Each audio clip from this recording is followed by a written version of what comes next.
നമുക്കെല്ലാവർക്കും ഒരുമിച്ച് കൃപാസനം, പ്രത്യക്ഷീകരണ മധ്യസ്ഥ പ്രാർത്ഥന, പെന്തക്കുസ്തായുടെ പരിശുദ്ധാത്മാവിൻ്റെ അഭിഷേകത്തിന് ഇന്നേ ദിവസം ഒരുപാട് വിശ്വാസത്തോടെ നമുക്ക് ഏറ്റുചൊല്ലാം. അമ്മേ പരിശുദ്ധ അമ്മേ, ദൈവമാതാവേ, കൃപാസനത്തിലൂടെ ഞങ്ങൾക്കും ഞങ്ങളുടെ ദേശത്തിനും അമ്മ മാധ്യസ്ഥം തേടിത്തന്ന എല്ലാ അനുഗ്രഹങ്ങൾക്കും കൃപകൾക്കും ഞങ്ങളിപ്പോൾ ഹൃദയം നിറഞ്ഞ നന്ദി പറയുന്നു. നമുക്ക് സ്തുതിച്ച് പ്രാർത്ഥിക്കാം. ഹല്ലേലൂയ, പരിശുദ്ധാത്മാവിന്റെ അഭിഷേകം.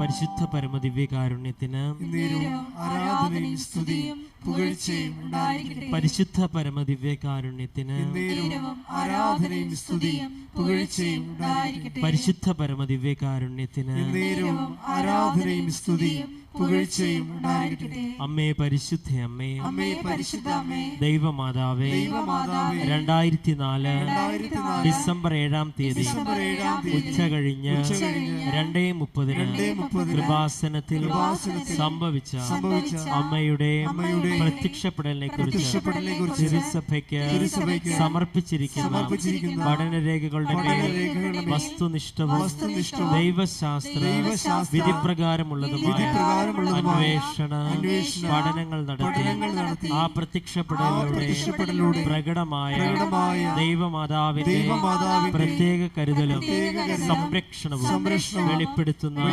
പീഡിതരുടെ ആശ്വാസം, പ്രവാചകന്മാരുടെ രാജ്ഞിയും വാഗ്ദാനത്തിന്റെ പേടകവും പ്രപഞ്ച പ്രകൃതിയുടെ മാതാവുമായ പരിശുദ്ധ അമ്മയുടെ തിരുസഭയിൽ കൂടുതൽ പ്രചരിച്ച് ജീവിതത്തിന്റെ ദുരിത അവസ്ഥകളിൽ അകപ്പെട്ട് കഴിയുന്ന അനേകായിരം മക്കൾക്ക് ദൈവത്തിന്റെ സാന്നിധ്യവും സന്ധിപ്പും കൂടുതൽ അനുഭവിക്കുക വഴി ആത്മീയ വിശുദ്ധിയും ദൈവശക്തിയും കൈവരിക്കുവാൻ ഞങ്ങളുടെ കുടുംബങ്ങളെ ഇടയാക്കണമേ.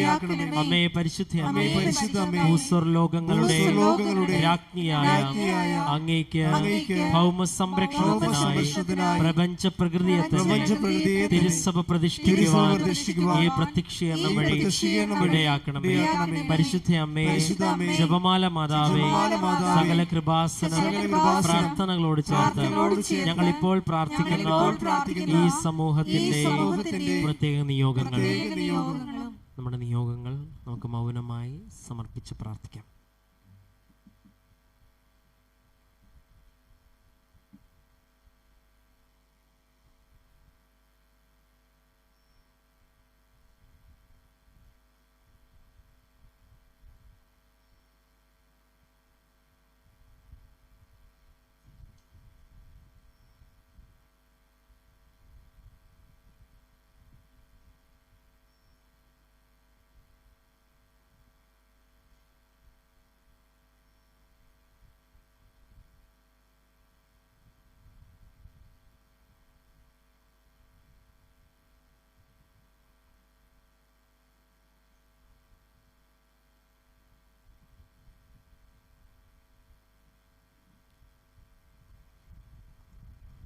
അമ്മയുടെ പ്രത്യക്ഷീകരണത്തിന്റെ ഈ അനുഗ്രഹവേളയിൽ ഞങ്ങൾക്ക് സാധിച്ചു തരുവാൻ കനിയണമേ. ആമേൻ. നമുക്ക് സ്തുതിച്ച് പ്രാർത്ഥിക്കാം. ഹല്ലേലൂയ, യേശുവേ ആരാധന, ആരാധന. Hallelujah, hallelujah.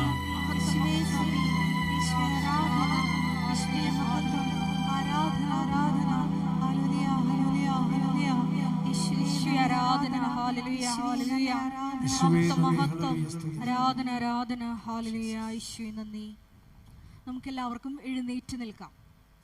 ദൈവസ്നേഹത്തോടെ കരങ്ങളടിച്ച് ഈശോയെ മഹത്വപ്പെടുത്തി നമുക്ക് ഗായക സംഘത്തോട് ചേർന്ന് പാടി പ്രാർത്ഥിക്കാം.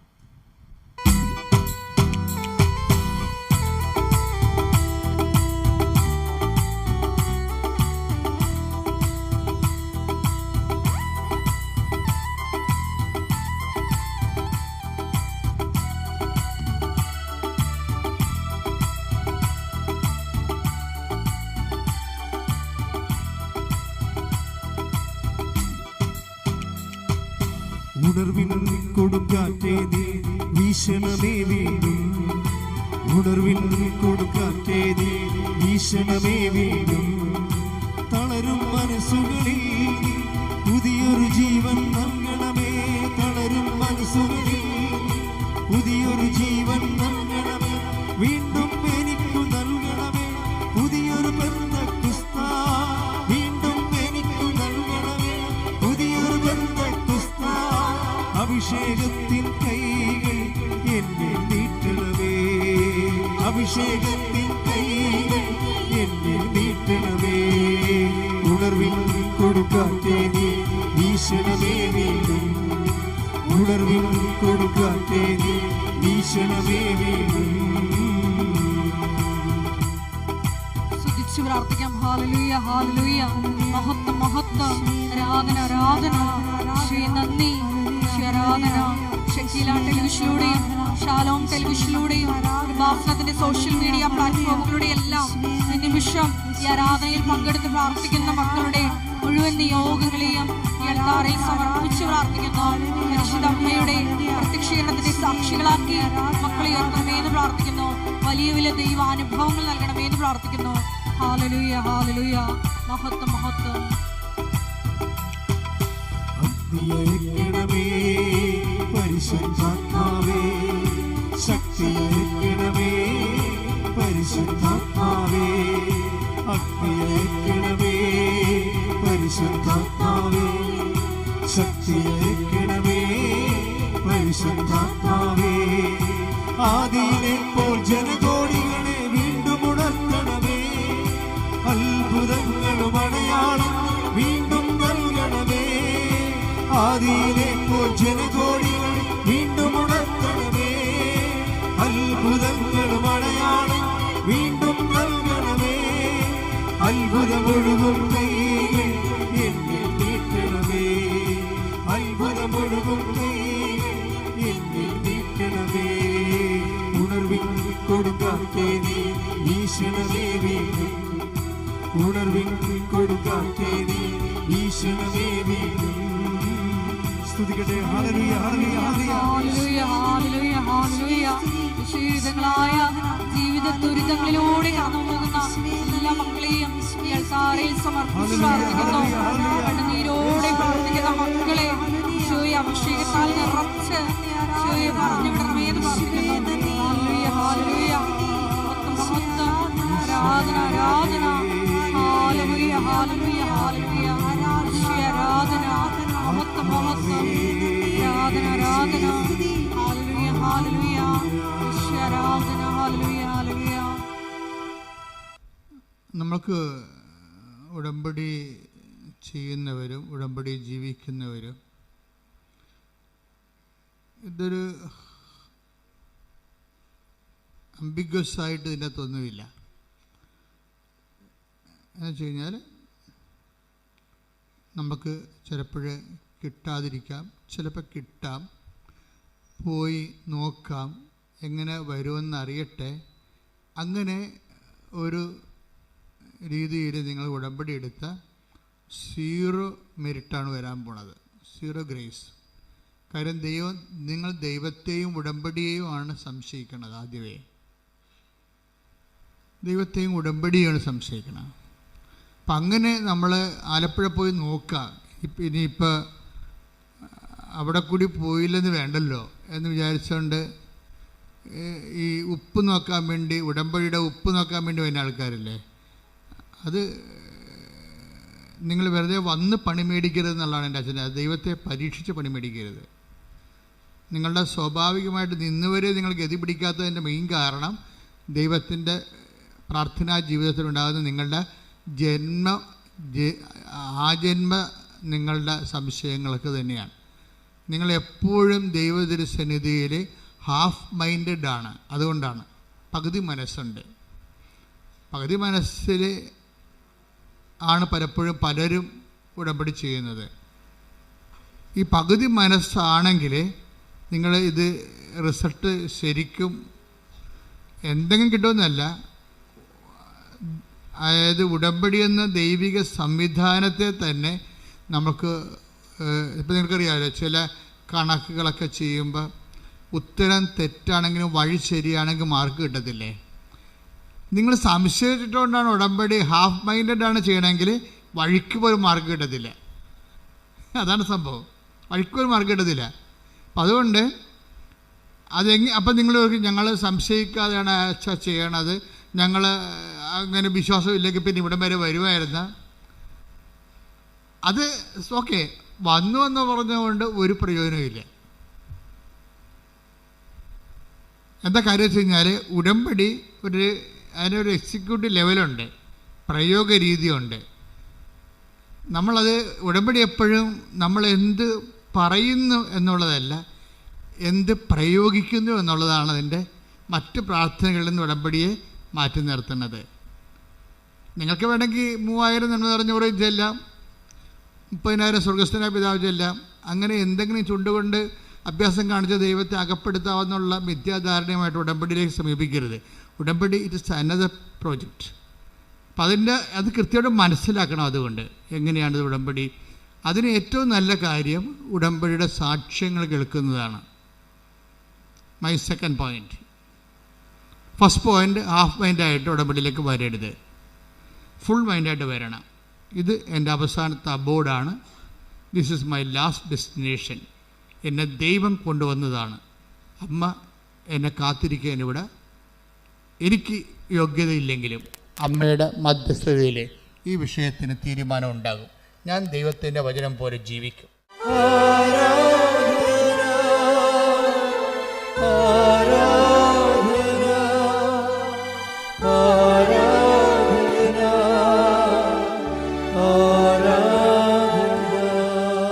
പരിശുദ്ധ പരമദിവ്യകാരുണ്യത്തിന് ആരാധനയും സ്തുതിയും പുകഴ്ചയും ഉണ്ടായിരിക്കട്ടെ. അപ്പോൾ സെക്കൻഡ് പോയിന്റ് എന്താണ്? സെക്കൻഡ് പോയിന്റ് സാക്ഷ്യങ്ങൾ കേൾക്കുക.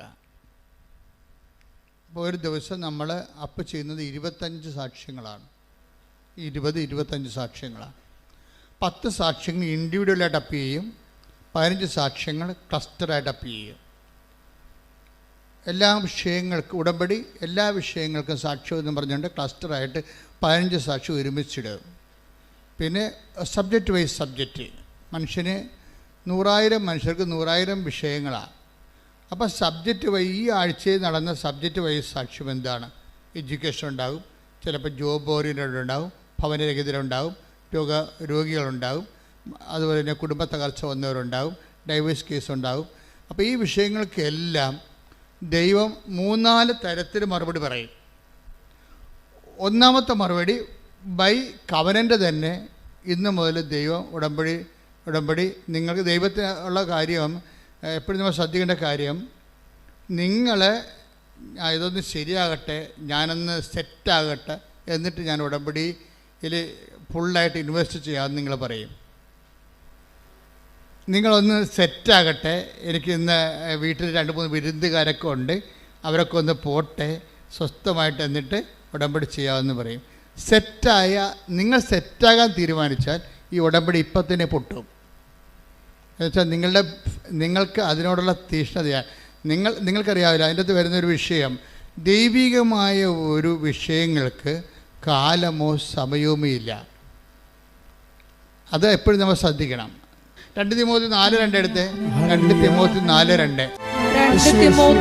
4:2 വചനം പ്രസംഗിക്കുക, സാഹചര്യങ്ങൾ അനുകൂലമാണെങ്കിലും അല്ലെങ്കിലും ജാഗരൂകതയോടെ വർത്തിക്കുക. എന്ന് പറഞ്ഞേ, വചനം പ്രഘോഷിക്കുക, സാഹചര്യങ്ങൾ അനുകൂലമാണെങ്കിലും അല്ലെങ്കിലും. അപ്പൊ ദൈവത്തിന്റെ നടപടിക്രമത്തിന്റെ ഒരു മോഡ് ഓഫ് ആക്ഷൻ ഇങ്ങനെയാണ്. എന്ന് വെച്ച് കഴിഞ്ഞാൽ നമ്മൾക്ക് നേരവും കാലവും ഒക്കട്ടെ എന്ന് പറഞ്ഞാൽ ഉടമ്പടി ഒക്കത്തില്ല. കാര്യം അത് നിങ്ങളുടെ തന്നെ വിശ്വാസക്കുറവിൻ്റെ ഒരു ബഹിഷ്പുരണമാണ് സംഭവം. വീടൊന്ന് സെറ്റാകട്ടെ എന്ന് വിചാരിക്കണത്, ലൈഫ് ഒന്ന് സെറ്റാകട്ടെ, എന്നിട്ട് വേണം ആധ്യാത്മികമായ കാര്യങ്ങൾ ചിട്ടയായിട്ട് ചെയ്യാൻ. അങ്ങനെയല്ല.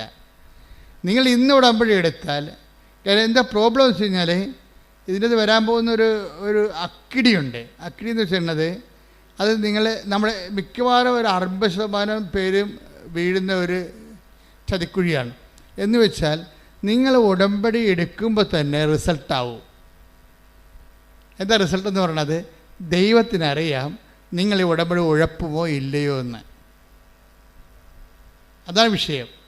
നിങ്ങൾ ഈ ഉടമ്പടി നിങ്ങൾക്കറിയത്തില്ല. നിങ്ങളിതെല്ലാം നല്ലവണ്ണം ചെയ്യാം എന്ന് പറഞ്ഞ് ഒരു ആഗ്രഹമേ ഉള്ളൂ ശരിക്കും പറഞ്ഞാൽ. പക്ഷേ ദൈവത്തിനറിയാം ഈ സംഭവം 10-20 ദിവസം കഴിയുമ്പോൾ ഇത് മിക്കവാറും ഈ പയറിന് മുഞ്ഞ പിടിക്കണ പോലെ നിങ്ങളുടെ ഉടമ്പടിക്ക് മുഞ്ഞ പിടിക്കുമെന്നും പിന്നെ ഉടമ്പടി എടുത്തതായിട്ട് പോയി നിങ്ങൾ മറന്നു പോകുന്നതൊക്കെ ദൈവത്തിനറിയാം. അഭ്യാസക്കാരെ കൃത്യമായിട്ട് ദൈവത്തിനറിയാം. അതുകൊണ്ട് ആ കാശും പോയി വേണമെങ്കിൽ ഓഫീസിൽ പോയി കാശും എടുത്ത് തിരിച്ചു പോയേക്കണം, പത്രത്തിൻ്റെ കാശൊക്കെ. ഈ അഭ്യാസക്കാരോട് എടുത്തിട്ട് കാര്യമില്ല. കാര്യം നിങ്ങൾ ദൈവത്തിനെയാണ് പരീക്ഷിക്കണത്. എവിടെയാണ് വന്നത് നിങ്ങൾക്കൊരു ബോധമില്ല. എല്ലായിടത്തും പോണ പോലെ വന്ന് കയറിയിരിക്കുകയാണ്. അമ്മമാതാവ് ജീവനോടെ പ്രത്യക്ഷപ്പെട്ടൊരു ഇടത്തിൽ നിൻ്റെ കണ്ണീരിൻ്റെ കാലത്ത് ദൈവത്തിൻ്റെ കാരുണ്യമാണ് നിന്നെ തിരിച്ചു പിടിച്ചിരിക്കുന്നത്. സ്തുതിക്കട്ടെ, ഹല്ലേലൂയ. Hallelujah, hallelujah, hallelujah. യേശുവേ കാരുണ്യത്തിലേക്ക് തിരിച്ചു വിളിക്കുന്ന ദൈവപിതാവിന്റെ സ്നേഹത്തിന് നന്ദി പറയുന്നു.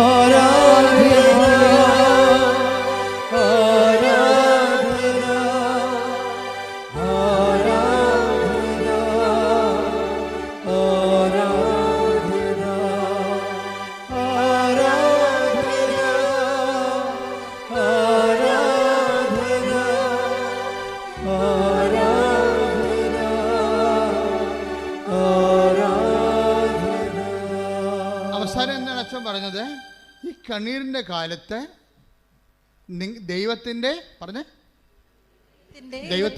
ദൈവത്തിൻ്റെ കാരുണ്യമാണ് നിന്നെ തിരിച്ചു വിളിപ്പിച്ചിരിക്കുന്നത്.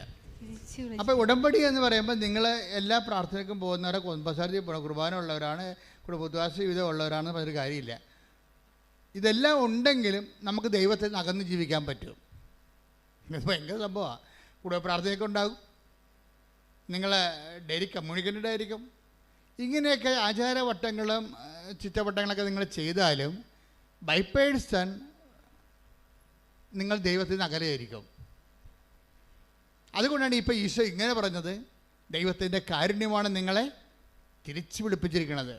പറഞ്ഞേ, ദൈവത്തിൻ്റെ എന്നെ തിരിച്ചു വിളിച്ചിരിക്കുന്ന ദൈവത്തിൻ്റെ കാരുണ്യമേ, ദിവ്യകാരുണ്യമേ, അങ്ങേ ആരാധിക്കുകയും സ്തുതിക്കുകയും അങ്ങേക്ക് നന്ദി പറയുകയും ചെയ്യുന്നു. ഉടമ്പടി എപ്പോഴും നമുക്ക് ഓർക്കുക, അത് കാരുണ്യത്തിൻ്റെ പ്രാർത്ഥനയാണ്. ദൈവം ആരോട് കാരുണ്യം കാണിക്കുന്നത് വെച്ചാൽ നിൻ്റെ മെരിറ്റല്ല. അവിടെ നീ ഒരിക്കലും ഉടമ്പടി വന്നിട്ട് പറയും ഞങ്ങൾ പ്രഖ്യാപിതമായിട്ടുള്ള പാരമ്പര്യ ക്രൈസ്തവരാണ്, ഞങ്ങൾ കാലാകാലങ്ങളായിട്ട് ദൈവമായിട്ട് ജീവിക്കുന്ന ഭക്തിയുള്ള വിശ്വാസമുള്ള സമൂഹമാണ്. പക്ഷെ once you come to the covenant it is out of mercy. നിങ്ങളത് ഇതൊക്കെ എല്ലാം ഉണ്ടെങ്കിലും നിങ്ങൾക്കിപ്പോൾ കവനൻ്റിലേക്ക് വരേണ്ട ഒരു അവസ്ഥ വന്നെങ്കിൽ അത് ഒരു ദൈവവിളി എന്നതിനേക്കാൾ ഉപരി ദൈവം നിങ്ങളുടെ കുടുംബത്തോട് കാണിക്കുന്ന കാരുണ്യമാണ്. ഉടമ്പടിയും കാരുണ്യമായിട്ടാണ് കണക്ട് ചെയ്തിരിക്കുന്നത്. അതായത് സങ്കീർത്തനം എടുത്ത്, സങ്കീർത്തനം 92:3 എടുത്ത്, കിന്നരവും വീണയും മീട്ടിയും പ്രഭാതത്തിൽ അങ്ങയുടെ കരുണയെയും രാത്രിയിൽ അങ്ങയുടെ വിശ്വസ്തതയെയും ഉദ്ഘോഷിക്കുന്നത് എത്ര ഉചിതം. പ്രഭാതത്തിൽ പകല് മനുഷ്യന് ദൈവം നമ്മോട് കാണിക്കുന്നത് കാരുണ്യമാണ്. പകല്. രാത്രി ദൈവം നമ്മോട് കാണിക്കുന്നത് വിശ്വസ്തതയാണ്. ഈ ഉടമ്പടി നമുക്ക് 2 പകലും രാത്രിയും, ഡാർക്ക് ആൻഡ് ലൈറ്റ് ഉണ്ട് ജീവിതത്തിൽ, അല്ലേ? ജീവിതത്തിൻ്റെ പകലിലെ പ്രകാശമുള്ളപ്പോൾ നമ്മളുടെ ദൈവം നമ്മോട് കാണിക്കുന്നത് എന്താണ്? കാരുണ്യമാണ്. അപ്പോൾ കണ്ണ് കാണാം, കാര്യങ്ങളൊക്കെ എങ്ങനെ ചെയ്യണമെന്നൊക്കെ അറിയാം, ഏത് പരീക്ഷ എഴുതണം, ഏത് രാജ്യത്ത് പോകണമെന്നൊക്കെ നമുക്ക് കണ്ണ് കാണാം ശരിക്കും. അതാണ് പകലെന്ന് പറയുന്നത്. കാര്യങ്ങളെ കൃത്യമായിട്ട് നമുക്ക് ഐഡിയ ഉണ്ട്. അവിടെ ദൈവം നമ്മോട് ഐഡിയ നമുക്കുണ്ട്. ഏത് സബ്ജക്റ്റ് എടുക്കണം, ഇപ്പോഴ് റിസൾട്ട് വന്നിരിക്കണതാണ്, ഏത് സബ്ജക്റ്റ് എടുക്കണം, ഏത് കോഴ്സ് എടുക്കണം എന്നൊക്കെ നമുക്ക് ഐഡിയ ഉണ്ട്. അത് നമ്മുടെ പകലാണ്. ഐഡിയ നിങ്ങൾക്കുണ്ടെങ്കിലും നമുക്ക് വേണ്ടത് എന്താണ്? അത് നമ്മുടെ മെറിറ്റല്ല. നിങ്ങൾക്ക് ഇന്ന കോളേജിൽ പഠിക്കണം, ഇന്ന രാജ്യത്ത് പഠിക്കണം, ഇന്ന കോഴ്സ് ചെയ്യണം എന്നൊക്കെ നിങ്ങൾക്ക് ഐഡിയ ഉണ്ട്. അതാണ് പകലെന്ന് പറയുന്നത്. നിങ്ങൾക്ക് നിങ്ങളുടെ ജീവിതത്തിൽ എന്ത് ബിസിനസ് ചെയ്യണം, എവിടെ വീട് വെക്കണം, എവിടെ നിന്ന് ലോൺ കിട്ടും, ഇതിനെക്കുറിച്ചൊക്കെ നിങ്ങൾക്ക് already you have A idea. നിങ്ങളുടെ ലൈഫിനെക്കുറിച്ച് ഐഡിയ ഉണ്ടെങ്കിൽ സ്വാഭാവികമായും നിങ്ങളോർക്കും എനിക്കിതെല്ലാം ഐഡിയ ഉണ്ടല്ലോ, എനിക്ക് സിവിൽ പോയിൻറ്റ്സ് ആവശ്യത്തിനുണ്ട്, ബാങ്കിൽ നിന്ന് ലോൺ കിട്ടും, അല്ലെങ്കിൽ വിദ്യാഭ്യാസ ലോൺ കിട്ടും. You have an idea. ഈ ഐഡിയ ഉണ്ടെങ്കിൽ അതിൻ്റെ അത് പകലാണ് നിനക്ക്. വ്യക്തമായിട്ട് നിങ്ങൾ കാര്യങ്ങൾ നിൻ്റെ ജീവിതത്തിൻ്റെ ഭാവി നിങ്ങൾക്ക് കാണാൻ പറ്റും. പക്ഷെ അങ്ങനെ കാണാൻ പറ്റുമ്പോൾ നിങ്ങൾ അലസരാകരുത്. കാണാൻ പറ്റിയാലും യു നീഡ്സ് മെഴ്സി.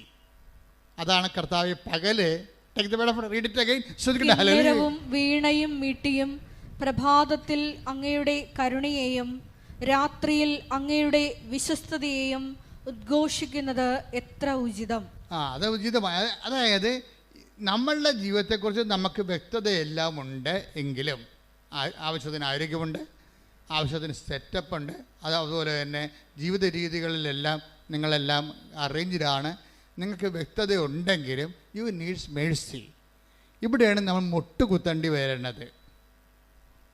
ഇപ്പോൾ ചില ആൾക്കാർ മുട്ടുകുത്തി കരഞ്ഞൊക്കെ പ്രാർത്ഥിക്കത്തില്ലേ, ചില ആൾക്കാർ കൈ കേട്ട് നിന്ന് പ്രാർത്ഥിക്കത്തില്ലേ. ഈ ഫിസിക്കൽ പോസ്റ്ററിന് ആ ഡിസ്പോസിഷന് നിങ്ങളുടെ ഫെയ്ത്ത് റീഡിങ്ങുമായിട്ട് ബന്ധമുണ്ട്. നിങ്ങളുടെ ഭാര്യയ്ക്ക് ക്യാൻസർ ലാസ്റ്റ് സ്റ്റേജ് ആണെങ്കിൽ നിങ്ങൾ കരഞ്ഞ് മുട്ട നിന്ന് കർത്താവിനോട് പ്രാർത്ഥിക്കും ഇല്ലേ.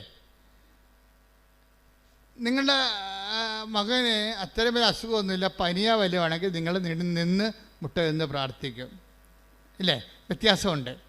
എന്ന് വെച്ച് കഴിഞ്ഞാൽ ദൈവത്തിൻ്റെ തിരുസന്നിധിയിൽ നിങ്ങൾ അനുഭവിക്കുന്ന പ്രശ്നങ്ങൾക്ക് ആനുപാതികമായ ഫിസിക്കൽ ഡിസ്പോസിഷൻ കൊടുത്തു കഴിഞ്ഞാൽ അത് നെഗറ്റീവ് കൗണ്ടിങ് വരും. നിങ്ങളെന്താ ചെയ്യേണ്ടതെന്ന് വെച്ച് കഴിഞ്ഞാൽ ഏത് സാഹചര്യത്തിലും എനിക്ക് വേണ്ടത് മേഴ്സിയാണ്. മനസ്സിലായ? ഏത് സാഹചര്യത്തിലും എനിക്ക് മെറിറ്റില്ല, പകലാണെങ്കിലും വ്യക്തമായിട്ട് ജീവിതം കാണാമെങ്കിലും ജീവിതത്തെക്കുറിച്ചൊരു വ്യക്തത ഉണ്ടെങ്കിലും നമുക്കെന്ത് വേണം? മേഴ്സി വേണം. എന്ത് വേണം? കരുണ വേണം. അപ്പോൾ എന്ത് ചെയ്യണം? കരുണയുടെ ഡിസ്പോസിഷൻസാണ് നമുക്ക് വേണ്ടത്. ഇങ്ങനെ ഉള്ള ആൾ നിന്ന് കൈ കെട്ടി നിൽക്കുന്ന ആളിന് വല്ല കരുണയും കിട്ടുക? കിട്ടത്തില്ല. എന്തായാലും കണ്ടൻറ്റഡ് ആണെന്ന് ദൈവത്തിന് അറിയാം. He's contented. ദൈവത്തിന് വേണമെങ്കിൽ എന്നെ ഒന്ന് അനുഗ്രഹിച്ചോ എന്ന് പറഞ്ഞ് നിൽക്കുന്ന ആൾക്കാരല്ലേ. കാര്യം എനിക്കറിയാം എൻ്റെ വിഷയം സെറ്റ് ചെയ്യാൻ, എനിക്കറിയാം എവിടെ പോകണമെന്നുള്ളത്. പക്ഷേ ബൈബിൾ പറയണത് ഇങ്ങനെയുള്ള പേഴ്സണലായിട്ട് ഓക്കെ ആണെങ്കിലും you needs grace, you needs mercy. എന്നുവെച്ചാൽ മേഴ്സി എന്ന് പറഞ്ഞത് ഗ്രേസിൻ്റെ രണ്ടാണ്. മേഴ്സി എന്ന് പറയുന്നത് മെറിറ്റില്ലാത്ത അവസ്ഥയിലെല്ലാം മേഴ്സിയാണ് നമുക്ക് വേണ്ടത്. If you have no merit you needs mercy. നിങ്ങൾക്ക് യോഗ്യതയില്ലെങ്കിൽ നിങ്ങൾക്ക് എന്താ വേണ്ടത്? കരുണയാണ് വേണ്ടത്. അപ്പം പകലിൽ നിന്ന് പോലും ജീവിതം വ്യക്തമായിട്ട് കാണാമെങ്കിൽ പോലും ദൈവത്തിൻ്റെ കരുണയാണ് വേണ്ടതെന്നുണ്ടെങ്കിൽ ആ എല്ലാ വിഷയങ്ങളും ഉടമ്പടി തന്നിരിക്കുന്ന എല്ലാ ഹോംവർക്കുകളും കരുണയുടെ ഡിസ്പോസിഷനിലാണ് ചെയ്യേണ്ടത്. മനസ്സിലായില്ലേ? ദൈവം നമ്മോട് കരുണ തോന്നുന്ന രീതിയിലാണ് ചെയ്യേണ്ടത്. ആക്കാനും വേണ്ടി ഒക്കാനിക്കരുത് അർത്ഥം. 10 പത്രമുണ്ട്, കൊടുത്തേക്കാം. അയൽവാസികൾക്ക് ചെന്ന് കൊടുക്കും. കൊടുത്ത് പെട്ടെന്ന് ചാപ്റ്റർ എത്രയും വേഗം ചാപ്റ്റർ ക്ലോസ് ചെയ്യാൻ പറ്റുമല്ലോ എന്ന് വിചാരിച്ചുകൊണ്ട് ആ ചാപ്റ്റർ ക്ലോസ് ചെയ്യും. പത്രം കൊടുക്കാൻ പറഞ്ഞു. ഇപ്പം ഇന്ന് ബഹുമാനോടെ ക്ലീനേഴ്സും പറഞ്ഞില്ലേ, ഇവിടുത്തെ ഏറ്റവും ടോപ്പ് പ്രേക്ഷിത പ്രവർത്തനം ഉടമ്പടിയിൽ മിക്കവാറും 40 പോയിൻ്റാണ് പത്രത്തിനുള്ളത്. കാര്യം പത്രമാണ് ജനങ്ങളെ ദൈവത്തിലേക്ക് അടുപ്പിക്കുന്നത്. നിങ്ങളൊരു രോഗിയെ നഖം വെട്ടി കൊടുത്തു കഴിഞ്ഞാൽ ആ രോഗിക്ക് മാത്രമാണ് ഗുണം. പക്ഷെ ഒരു പത്രം കൊടുത്തു കഴിഞ്ഞാൽ അവന് വിശ്വാസം കൊടുക്കുക മാത്രമല്ല, നിങ്ങളെ സഹായിച്ച ആരെങ്കിലും വേറെ ആൾക്കാരെ സഹായിച്ച ചരിത്രമുണ്ടോ? പക്ഷെ നിങ്ങൾ വിശ്വാസം കൊടുത്താൽ ആ വിശ്വാസം അവർ കൈമാറും. അപ്പോൾ ഈ ഇവാഞ്ചലൈസേഷനും അതായത് വിശ്വാസ കൈമാറ്റവും വിശ്വാസ പ്രവർത്തനവും തമ്മിൽ വ്യത്യാസമുണ്ട്. അതുകൊണ്ടാണ് ദൈവത്തിൻ്റെ കരുണ നമുക്ക് ലഭിക്കത്തക്ക രീതി വേണം നിങ്ങളെ പ്രേക്ഷിത പ്രവർത്തനങ്ങൾ ചെയ്യാൻ. എന്താണ്? നിങ്ങൾ പ്രാർത്ഥിക്കണം, കർത്താവേ ഇത് ഞാനൊരു കടമ നിർവഹിക്കുക മാത്രമല്ല, ഇത് വായിച്ചവൻ അങ്ങേ അറിയണം, അത് എൻ്റെ ചെവി കൊണ്ട് ഞാൻ കേൾക്കണം, അവർക്ക് കർത്താവിനെ കിട്ടിയെന്ന് അറിയണം. അങ്ങനെയൊക്കെ നമുക്ക് ഒരു ആത്മബന്ധത്തോടുകൂടിയാണ് പ്രേക്ഷിത പ്രവർത്തനം ചെയ്യണമെങ്കിൽ നിങ്ങൾക്ക് കർത്താവിൻ്റെ കരുണ കിട്ടും. എന്ന് വെച്ച് കഴിഞ്ഞാൽ ഇപ്പം ഞാനിപ്പോൾ എവിടെയെങ്കിലും പോവുകയാണെങ്കിൽ ഞാൻ രാവിലെ എനിക്ക് ഫീഡിങ് പ്രെയർ എന്ന് പറഞ്ഞ സെഷനുണ്ട്. ഫീഡിങ് പ്രെയർ എന്ന് വെച്ച് കഴിഞ്ഞാൽ ആ മുഴുവൻ റൂട്ട്, എൻ്റെ വണ്ടി പോകുന്ന മുഴുവൻ റൂട്ട് കർത്താവിന് സമർപ്പിക്കും. തലേദിവസം തന്നെ സമർപ്പിക്കാൻ തുടങ്ങും. എൻ്റെ പുറകെ വരുന്ന വാഹനം, മുമ്പേ വരുന്ന വാഹനം, സൈഡിൽ കൂടി പോകുന്ന വാഹനം, ഞാൻ കണ്ടെത്തുന്ന സ്ഥലങ്ങൾ, കുടിക്കുന്ന വെള്ളം, എല്ലാ ടൈം, ഓഫീസ്, കണ്ടുമുട്ടുന്ന വ്യക്തികളെ, കണ്ടുമുട്ടാനിരിക്കുന്നവർ, ഇനി എൻ്റെ ആംഗിളിലില്ലാത്ത ആൾക്കാരെ എല്ലാം ദൈവത്തിൻ്റെ സന്നിധി കൊണ്ടുവരും. ഇങ്ങനെ ഈ ഇതിന് ഈ ഫീഡിങ് പ്രയറിൻ്റെ ഒരു ഗുണം, നിങ്ങളുടെ ദൗത്യം മിഷൻ ഗൈഡഡ് ആയിരിക്കും. ഫീഡിങ് പ്രയർ വന്നാൽ മിഷൻ ഗൈഡഡ് ആവും. എന്ന് വെച്ച് കഴിഞ്ഞാൽ ആര് ഗൈഡ് ചെയ്യും? ഇപ്പം നിങ്ങളുടെ യാത്രകൾ നിങ്ങളല്ല ഗൈഡ് ചെയ്യണത്. That is known sense. അത് പഠിക്കാൻ സാധിക്കും. ഒരു ദൈവ പൈതലിനെ സംബന്ധിച്ചിടത്തോളം അവൻ്റെ യാത്ര, അവൻ്റെ ഉദ്യമങ്ങൾ ദൈവം ഗൈഡ് ചെയ്യണം. ദൈവം ഗൈഡ് ചെയ്യണമെങ്കിൽ എല്ലാം ദൈവത്തിൻ്റെ കൺട്രോളിൽ കൊണ്ടുവരണം. എല്ലാം ദൈവത്തിൻ്റെ കൺട്രോളിൽ, യാത്ര, ഭക്ഷണം, സംസാരം, എല്ലാം ദൈവത്തിൻ്റെ കൺട്രോളിൽ കൊണ്ടുവന്നു കഴിഞ്ഞാൽ പിന്നീട് ഫീഡിങ് കഴിയുമ്പോൾ, അതാണ് ഫീഡിങ് എന്ന് പറയണത്. അത് ഇപ്പോൾ ഞങ്ങൾ ചിലർ ജപമാല ചൊല്ലി സമർപ്പിക്കും, ചിലർക്ക് സൽപ്രവർത്തികൾ ചെയ്തുകൊണ്ട് അവരുടെ അജണ്ട സമർപ്പിക്കും. പാസ്പോർട്ട് ഓഫീസിൽ പോകണം, വിസ ഓഫീസിൽ പോകണം, ഇൻ്റർവ്യൂവിന് പോകണം, പരീക്ഷയ്ക്ക് പോകണം. ഇങ്ങനെ വ്യത്യസ്തമായ കാര്യങ്ങൾ അവിടെ കണ്ടുമുട്ടുന്ന വ്യക്തികൾ തിരിച്ചു പോരുന്ന വരെയുള്ള മുഴുവൻ സംഭവം ഫീഡ് ചെയ്ത് കൊടുക്കണം. പേഴ്സണൽ പ്രയറിൻ്റെ സമയത്താണ് ഫീഡിങ് നടക്കേണ്ടത്. ഫീഡിങ് നടന്നു കഴിഞ്ഞാൽ ടോട്ടലായിട്ട് ഇത് ഗൈഡഡ് ആവും. ഉടനെ ഇത് വേറെ ഫോർമാറ്റിലേക്ക് മാറിയിട്ട് ഗൈഡഡ് ആവും. അപ്പം നിങ്ങൾ അല്ല നയിക്കപ്പെടുന്നത്, നിങ്ങൾ വിചാരിക്കാത്ത സ്ഥലങ്ങളിലേക്ക് നിങ്ങളെ ദൈവം കൊണ്ടുപോകും. നിങ്ങൾ വിചാരിക്കാത്ത വ്യക്തികളും, കാര്യം നിങ്ങൾക്ക് കാണേണ്ട വ്യക്തി ആരാണെന്ന് ദൈവത്തിന് അറിയാം. നിങ്ങൾക്ക് പോകേണ്ട വ്യക്തി ഓഫീസ് എവിടെയാണെന്ന് ദൈവത്തിന് അറിയാം. അതെങ്ങനെയാണ് ഈസി ആയിട്ട് പോകേണ്ടത് ദൈവത്തിന് അറിയാം. ഇതെല്ലാം ദൈവം ക്രമീകരിച്ച് തരും. ഇതാണ് ഗൈഡഡ് എന്ന് പറയുന്നത്, ഗൈഡഡ് ലൈഫ് എന്ന് പറയുന്നത്. അപ്പോൾ മൊത്തം ദൈവത്തിൻ്റെ ഗൈഡ് ലൈൻസ് കൊണ്ടുവരണം. ഇപ്പോൾ ചിലർക്ക് ആകസ്മികമായിട്ടൊക്കെ ചില ആൾക്കാർ കണ്ടുപിടിയത് ആകസ്മികമായിട്ട്. ഇപ്പോൾ കഴിഞ്ഞ ദിവസങ്ങളിലൊരു സാക്ഷ്യം ഉണ്ടായി. ആ ചേച്ചിയുടെ പേര് ഞാൻ മറന്നുപോയി. അംബിക ചേച്ചിയുടെ സാക്ഷ്യം എന്തറിയാമോ? അംബിക ചേച്ചിയുടെ മകളെ അവർ അയർലൻഡിലോട്ട് വിടുകയാണ്. അപ്പോൾ അവിടുത്തെ പ്രോബ്ലം വെച്ച് കഴിഞ്ഞാൽ അംബിക ചേച്ചി ആണ് ശരിക്കും കർത്താവുമായിട്ട് ബന്ധമുള്ളത്. അമ്മയെ ഉടമ്പടി എടുത്ത് അമ്മയുമായിട്ട് അടുപ്പമുള്ളത് അംബികയ്ക്കാണ്. മകൾക്ക് വേണ്ടിയാണ് അംബിക അത് ചെയ്തിരിക്കുന്നത്. അപ്പോൾ ഇവർക്ക് അവരവിടെ എത്തണ വരെ ഇതുവരെക്കും അവിടെ അക്കോമഡേഷൻ ആയിട്ടില്ല. അക്കോമഡേഷൻ ആകാത്ത സമയത്ത് അംബിക മകളോട് പറയും, നീ അവിടെ ചെല്ലുക, മാതാവ് നിന്നെ കാത്തു നിൽക്കും, നിനക്ക് അക്കോമഡേഷൻ അവിടെ അറേഞ്ച് ചെയ്ത് തരും. നിങ്ങളൊന്ന് ചിന്തിച്ച് നോക്കിയേ, മനുഷ്യന്മാരുടെ ബന്ധങ്ങളെ പോണ പോക്കേ. ഇപ്പോൾ അയർലൻഡ് വിമാനത്താവളത്തിൽ ഇറങ്ങുമ്പോൾ തന്നെ ഒരു മലയാളി ഇവിടെ അടുത്തുകൂടി പോകും. അപ്പോൾ അയാൾ മലയാളിയാണെന്ന് ചോദിക്കും ഡ്രൈവർ. അപ്പോൾ എന്താണ് ചോദിക്കും, ചേട്ടാ ഞങ്ങൾക്ക് താമസിക്കാൻ ഇടമില്ല, താമസിക്കാനുള്ള സൗകര്യം ചെയ്തു തരുമോ എന്ന് ചോദിക്കും. അപ്പോൾ ഉടനെ ആ മനുഷ്യൻ പറയും, ആ കാറിലിരിക്കണത് എൻ്റെ വൈഫാണ്, നിങ്ങൾ അവരോട് ചെന്ന് സംസാരിക്കുക എന്ന് പറയും. ഉടനെ ഇവർ 3-4 കൂട്ടുകാർ കൂടി അവരോട് പോയി സംസാരിക്കും. അപ്പോൾ അവർ പറയും, ഞങ്ങൾക്ക് താമസിക്കാൻ ഇടമില്ല, ഞങ്ങളിവിടെ ജോലിക്ക് വന്നതാണ്, ഞങ്ങളെ സഹായിക്കും. ഉടനെ അവർ പറയും, നിങ്ങൾ വണ്ടി കയറിക്കോ എന്ന് പറയും. ഉടനെ അവർ വണ്ടി കയറിക്കൊണ്ട് ഇവിടെ അവരുടെ വീട്ടിൽ കൊണ്ട് ഇവിടെ ഇറക്കിയിട്ട് അതിൻ്റെ മുകളിലെ നില മുഴുവൻ ഒഴിഞ്ഞു കിടക്കുകയാണ്. ആ നിലയിൽ ഇവർ താമസിപ്പിക്കും. ശ്രുതികട്ടെ ഹല്ലേലൂയ.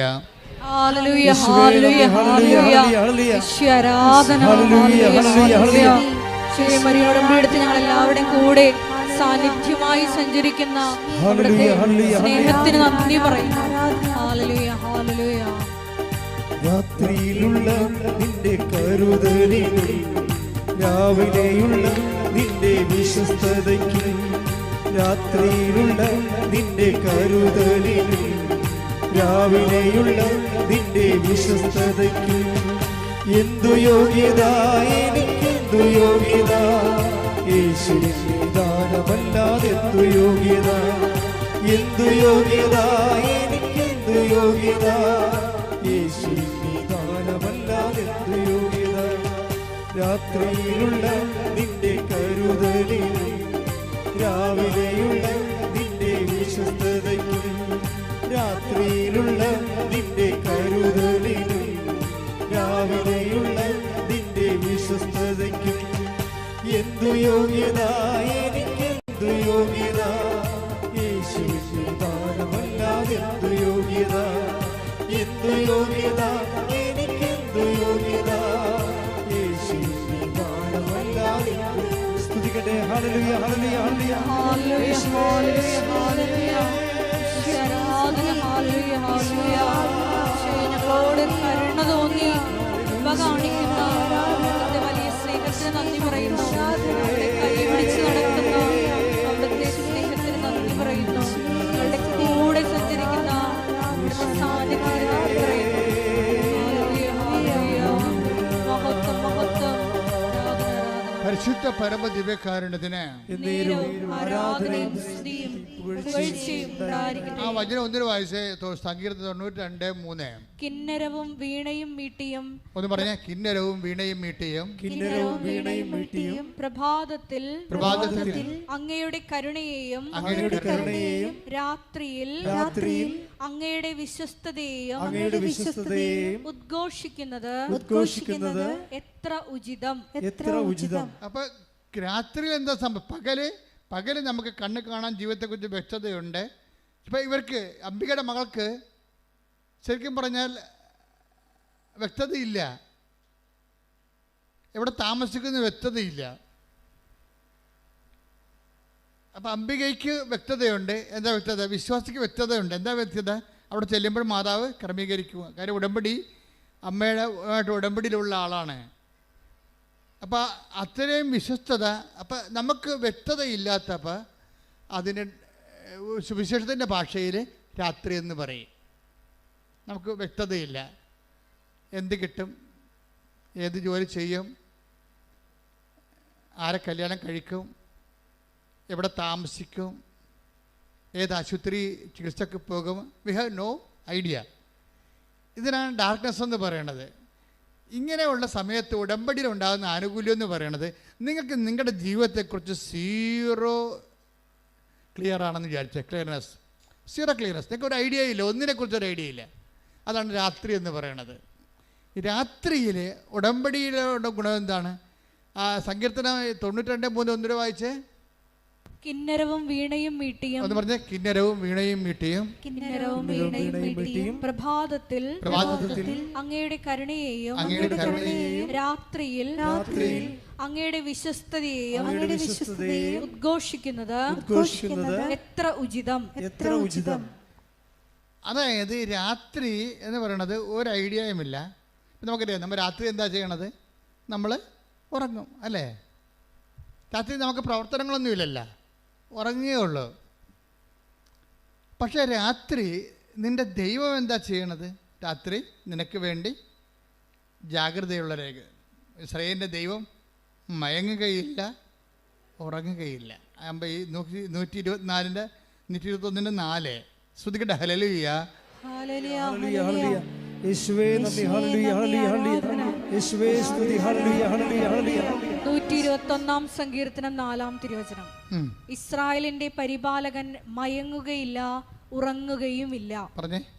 ഇസ്രായേലിന്റെ പരിപാലകൻ മയങ്ങുകയില്ല, ഉറങ്ങുകയുമില്ല. നിന്റെ രാത്രിയിൽ ദൈവം നിനക്ക് വേണ്ടി ജാഗ്രത അനുഭവിക്കും. എന്നുവെച്ചാൽ നമ്മൾക്ക് ഒന്നും ചെയ്യാൻ പറ്റാത്ത അവസ്ഥ ഉണ്ടായി. രാത്രിക്കുള്ള കുഴപ്പം എന്താണ്? ഉറക്കമല്ല പ്രശ്നം. എന്താണ്? ഒന്നും ചെയ്യാൻ പറ്റാത്ത അവസ്ഥ. ചില ആൾക്കാർ പറഞ്ഞില്ല, എൻ്റെ അച്ഛാ പ്രാർത്ഥിക്കാൻ പോലും പറ്റണില്ല. രാത്രിയായി. രാത്രി എന്ന് പറയുമ്പോൾ നിങ്ങളോട് രാത്രി എന്ന് വിചാരിക്കരുത്. ജീവിതത്തിൽ ഈശോ എന്താ പറഞ്ഞ രാത്രിയെക്കുറിച്ച്? യോഹന്നാൻ 9:4 എന്നെ അയച്ചവന്റെ പ്രവൃത്തികൾ പകലായിരിക്കുവോളം നാം ചെയ്യേണ്ടിയിരിക്കുന്നു. ഒന്ന് പറഞ്ഞ്. എന്നെ അയച്ചവന്റെ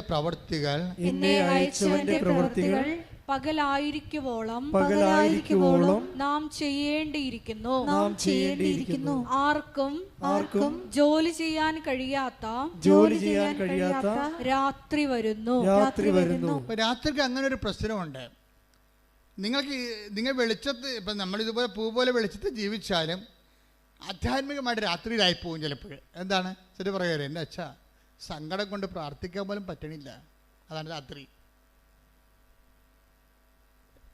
ചിലപ്പോൾ ഭർത്താവ് ഐസിയിലായിരിക്കും, അല്ലെങ്കിൽ മകൻ ചിലപ്പോൾ ജയിലിലായിരിക്കും. നിങ്ങൾക്കത് രക്ഷപ്പെടണമെന്നൊക്കെ ഉണ്ട്, പക്ഷേ നിങ്ങൾക്കൊരു വാക്ക് പ്രാർത്ഥിക്കാൻ പറ്റണില്ല. ആർക്കും വേല ചെയ്യാൻ പാടില്ലാത്ത രാത്രി, പ്രാർത്ഥിക്കാൻ പോലും പറ്റാത്ത രാത്രി. അതാ യോഹന്നാൻ 9:4 എന്ന് പറഞ്ഞ് ആർക്കും ആർക്കും വേല ചെയ്യാൻ പാടില്ലാത്ത വേല ചെയ്യാൻ പാടില്ലാത്ത രാത്രികാലം. രാത്രികാലം. ജീവിതത്തിൽ ഒരു ഐഡിയ ഇല്ല, ഒരാശയമില്ല, എന്ത് ചെയ്യണമെന്ന് അറിയാൻ പാടില്ല, ആരെ കോണ്ടാക്ട് ചെയ്യണമെന്ന് അറിയാൻ പാടില്ല, എങ്ങനെ ഗതി പിടിക്കുമെന്ന് അറിയാൻ പാടില്ല. നിങ്ങൾ സ്മോളൊക്കെ അടിച്ച് അല്ലെങ്കിൽ വീട്ടിൽ കടുത്തേക്ക് കയറി നിങ്ങളുടെ കഴിവ് മറച്ചു വെക്കാൻ വേണ്ടി കുഞ്ഞുങ്ങളുടെയും ഭർത്താവിൻ്റെയും ഭാര്യയുടെയൊക്കെ കടുത്തേക്ക് കയറി നിങ്ങളിങ്ങനെ അഭ്യാസം കാണിച്ച് ജീവിക്കായിരിക്കും ചിലപ്പോൾ. അതാണ് നിങ്ങളുടെ രാത്രി എന്ന് പറയുന്നത്. പ്രാർത്ഥിക്കാനും പറ്റണില്ല, കഴിവുകേടുകൾ മറച്ചു വെക്കാൻ വേണ്ടി മറ്റുള്ളവരുടെ മുമ്പിൽ ചാടിക്കയറി ജീവിക്കുന്ന സമയം രാത്രി, ഒന്നും ചെയ്യാൻ പറ്റാത്ത സമയം. ഈ രാത്രിക്ക് എന്താ ദൈവം ചെയ്യണത്? ഉടമ്പടി വന്നു കഴിഞ്ഞാൽ ഇനി നീ ഒരു രാത്രിയിൽ മാനുഷികമായ വീക്ക്നെസ് കൊണ്ടകപ്പെട്ടാലും നിനക്ക് പേടിക്കേണ്ട കാര്യമില്ല.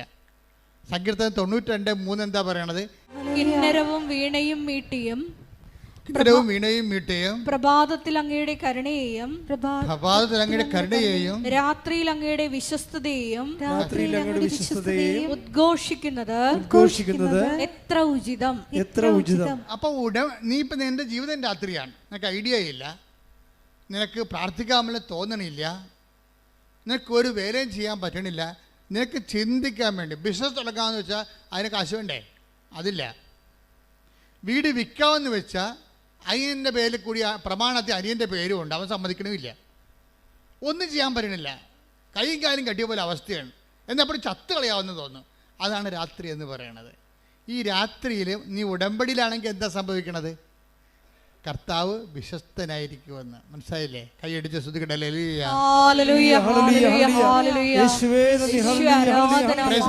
അപ്പൊ നിന്നെ ഉടമ്പടിയിലൂടെ നിന്റെ പൊസിഷൻ എന്താണെങ്കിലും നിന്നെ കരകയറ്റാൻ വേണ്ടി ദൈവം തീരുമാനിക്കുമ്പോഴാണ് നമ്മൾ ഉടമ്പടിയിലേക്ക് വരണത്. മനസ്സിലായില്ലേ? കാര്യം ഇപ്പോൾ ഉടമ്പടി ആകുമ്പോൾ ബൈലാറ്ററൽ എഗ്രിമെൻ്റാണ്.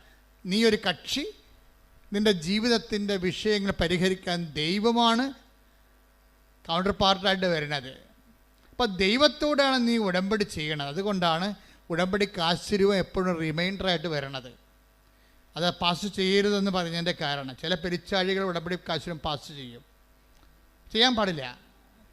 എന്താ കാര്യം വെച്ച് കഴിഞ്ഞാൽ ഉടമ്പടിക്ക് ആശ്ചര്യവും നീയും നിൻ്റെ ദൈവവും തമ്മിൽ ചെയ്ത ഉടമ്പടി ജീവിതത്തിൻ്റെ ഓർമ്മപ്പെടുത്തലാണ്. അത് മകൾ കാനഡയിൽ പോയി അല്ലെങ്കിൽ അവൾ ഐശ്വര്യയിൽ പോയതൊരു കാര്യമില്ല. നീ ഉടമ്പടി വൃത്തിയും മെനയായിട്ട് ചെയ്യുന്നുണ്ടെങ്കിൽ അവൾ ഐശ്വര്യം മാതാ പൊക്കിക്കൊണ്ട് വന്നോളൂ. അത് ഇതുകൊണ്ട് അവിടെ കെട്ടി താത്തേണ്ട ആവശ്യമില്ല. അതിന് വേറെ കാശ്വരും കൃപാസത്തെയും തരും. അച്ഛൻ കൊടുക്കുന്നുണ്ടല്ലോ, ആൾക്കാരെ കണ്ടില്ലേ? അതിന് അവിടെ ഉടമ്പടി കാശും ആവശ്യമില്ലാത്ത രീതിയിൽ കൈമാറാതിരിക്കാൻ വേണ്ടിയാണ് അച്ഛനെ കാണുന്നവർക്കെല്ലാം ഞാൻ പാശ്വര്യം വെഞ്ചരിച്ച് കൊടുക്കുന്നുണ്ട്. അതിൻ്റെ കാരണം അതായത് ഇതിനെല്ലാത്തിനും ഓരോ കാര്യങ്ങളൊക്കെ ഉണ്ട്. അത് അറിഞ്ഞു വേണം നിങ്ങളെ കൈകാര്യം ചെയ്യാൻ. അപ്പോൾ നിങ്ങൾ ഉടമ്പടി കാശിന് കൈമാറിയെന്ന് കേൾക്കുമ്പോൾ തന്നെ ദൈവത്തിന് മനസ്സിലാകും ഇത് ഉടമ്പടിയോട് അത്ര കണ്ട് കൂറുള്ള ആളല്ല, ചുമ്മാ കാര്യം കാണാൻ വേണ്ടിയും വീട്ടിലെ കാര്യം നടക്കാൻ വേണ്ടിയും ഇതുപോലെ ഇത് ഉപയോഗിച്ചുകൊണ്ടിരിക്കുകയാണ്. നമ്മൾ ഈ കോയിൻ ഉപയോഗിക്കണ പോലല്ലേ, കോയിൻ ഉപയോഗിക്കണ പോലെ ഉപയോഗിച്ചുകൊണ്ടിരിക്കുകയാണ്. അപ്പോൾ അതുകൊണ്ട് വളരെ ഈ വിഷയത്തിൽ അതുകൊണ്ടാണ് ഇപ്പോഴത്തെ നിയമം എന്താണ്? നിങ്ങൾ ഉടമ്പടി കാശും കളഞ്ഞു പോയാൽ നിങ്ങൾ ഉടമ്പടി പിന്നെ കാശും വേണമെങ്കിൽ വേറെ ഉടമ്പടി ചെയ്യേണ്ടി വരും. അതിനെ ചെയ്യേണ്ട ആവശ്യമുണ്ടോ? ഇല്ലല്ല. അപ്പോൾ അതുകൊണ്ട് ഉടമ്പടി കാശും കളയാൻ സൂക്ഷിക്കണം. ഇൻ കേസ് അത് ജീർണിച്ച് പോയാൽ എഴുത്തൊടിയോ വല്ലതും ചെയ്ത് കഴിഞ്ഞാൽ തീർച്ചയായിട്ടും ഞങ്ങൾ തിരിച്ചു തരും, പുതിയത് തരും. ജീർണിച്ച് പോയാൽ ജീർണിച്ച് പോവില്ല, പക്ഷേ കളഞ്ഞു പോയാൽ തരത്തില്ല. നിങ്ങളുടെ ഉടമ്പടി കളഞ്ഞു പോയെന്നാണ് ഞങ്ങൾ ചിന്തിക്കുന്നത്. ഉടമ്പടി കാശിനും കളഞ്ഞു പോയെങ്കിൽ അതിന് മുമ്പ് തന്നെ നിങ്ങളുടെ ഉടമ്പടി പോയി കാണാം ദൈവത്തിൻ്റെ സന്നിധിയിൽ. അതാണ്.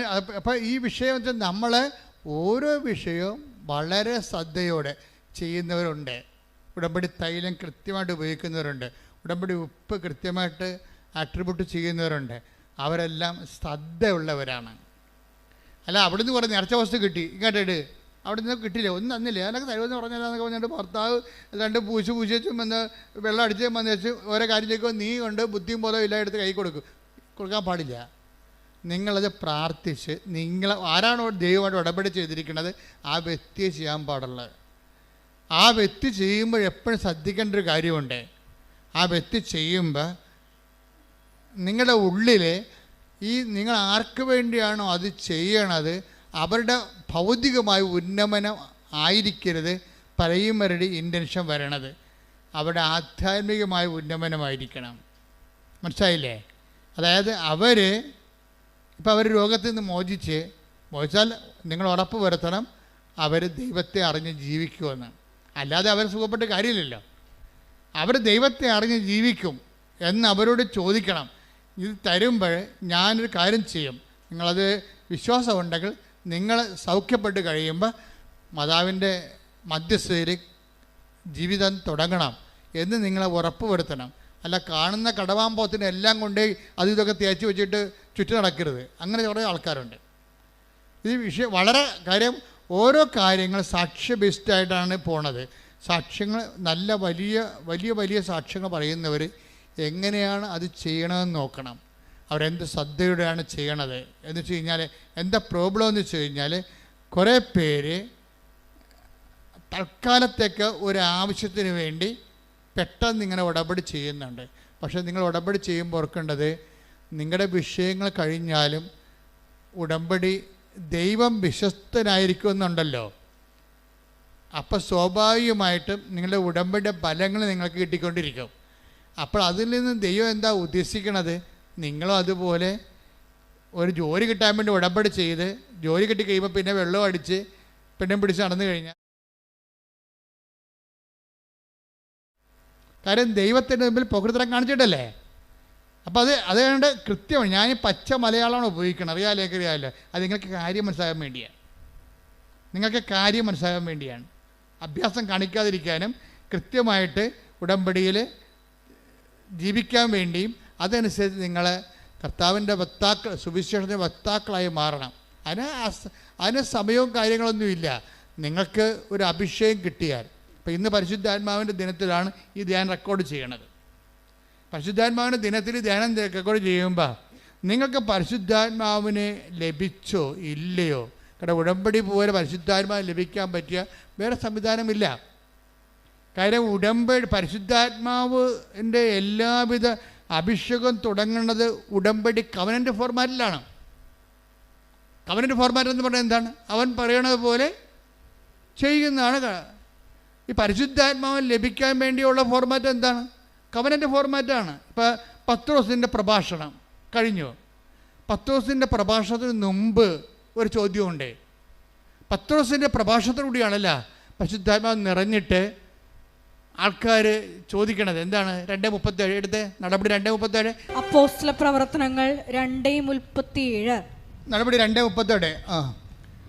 ഇത് കേട്ടപ്പോൾ വചനങ്ങൾ കേട്ടപ്പോൾ, അതാണ് ഇത് കേട്ടപ്പോൾ പത്രോസ് തോന്നിയ ദിവസം പറഞ്ഞുകൊണ്ടിരിക്കുകയല്ല, ദൈവവചനം പറഞ്ഞുകൊണ്ടിരിക്കുകയായിരുന്നു.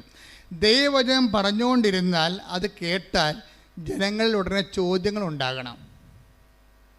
അതാണ് പരിശുദ്ധാത്മാവിനെ കിട്ടാനുള്ള ആദ്യത്തെ നടപടിക്രമം. അതാണ് ദൈവവചനം പ്രഘോഷിക്കപ്പെട്ടാൽ കർത്താവ് തോണ്ടി അവർക്ക് ചോദ്യങ്ങളുണ്ടാകും, അല്ലാത്തൊരു വായിട്ട് നോക്കിയിരിക്കും. പിടിയില്ലേ?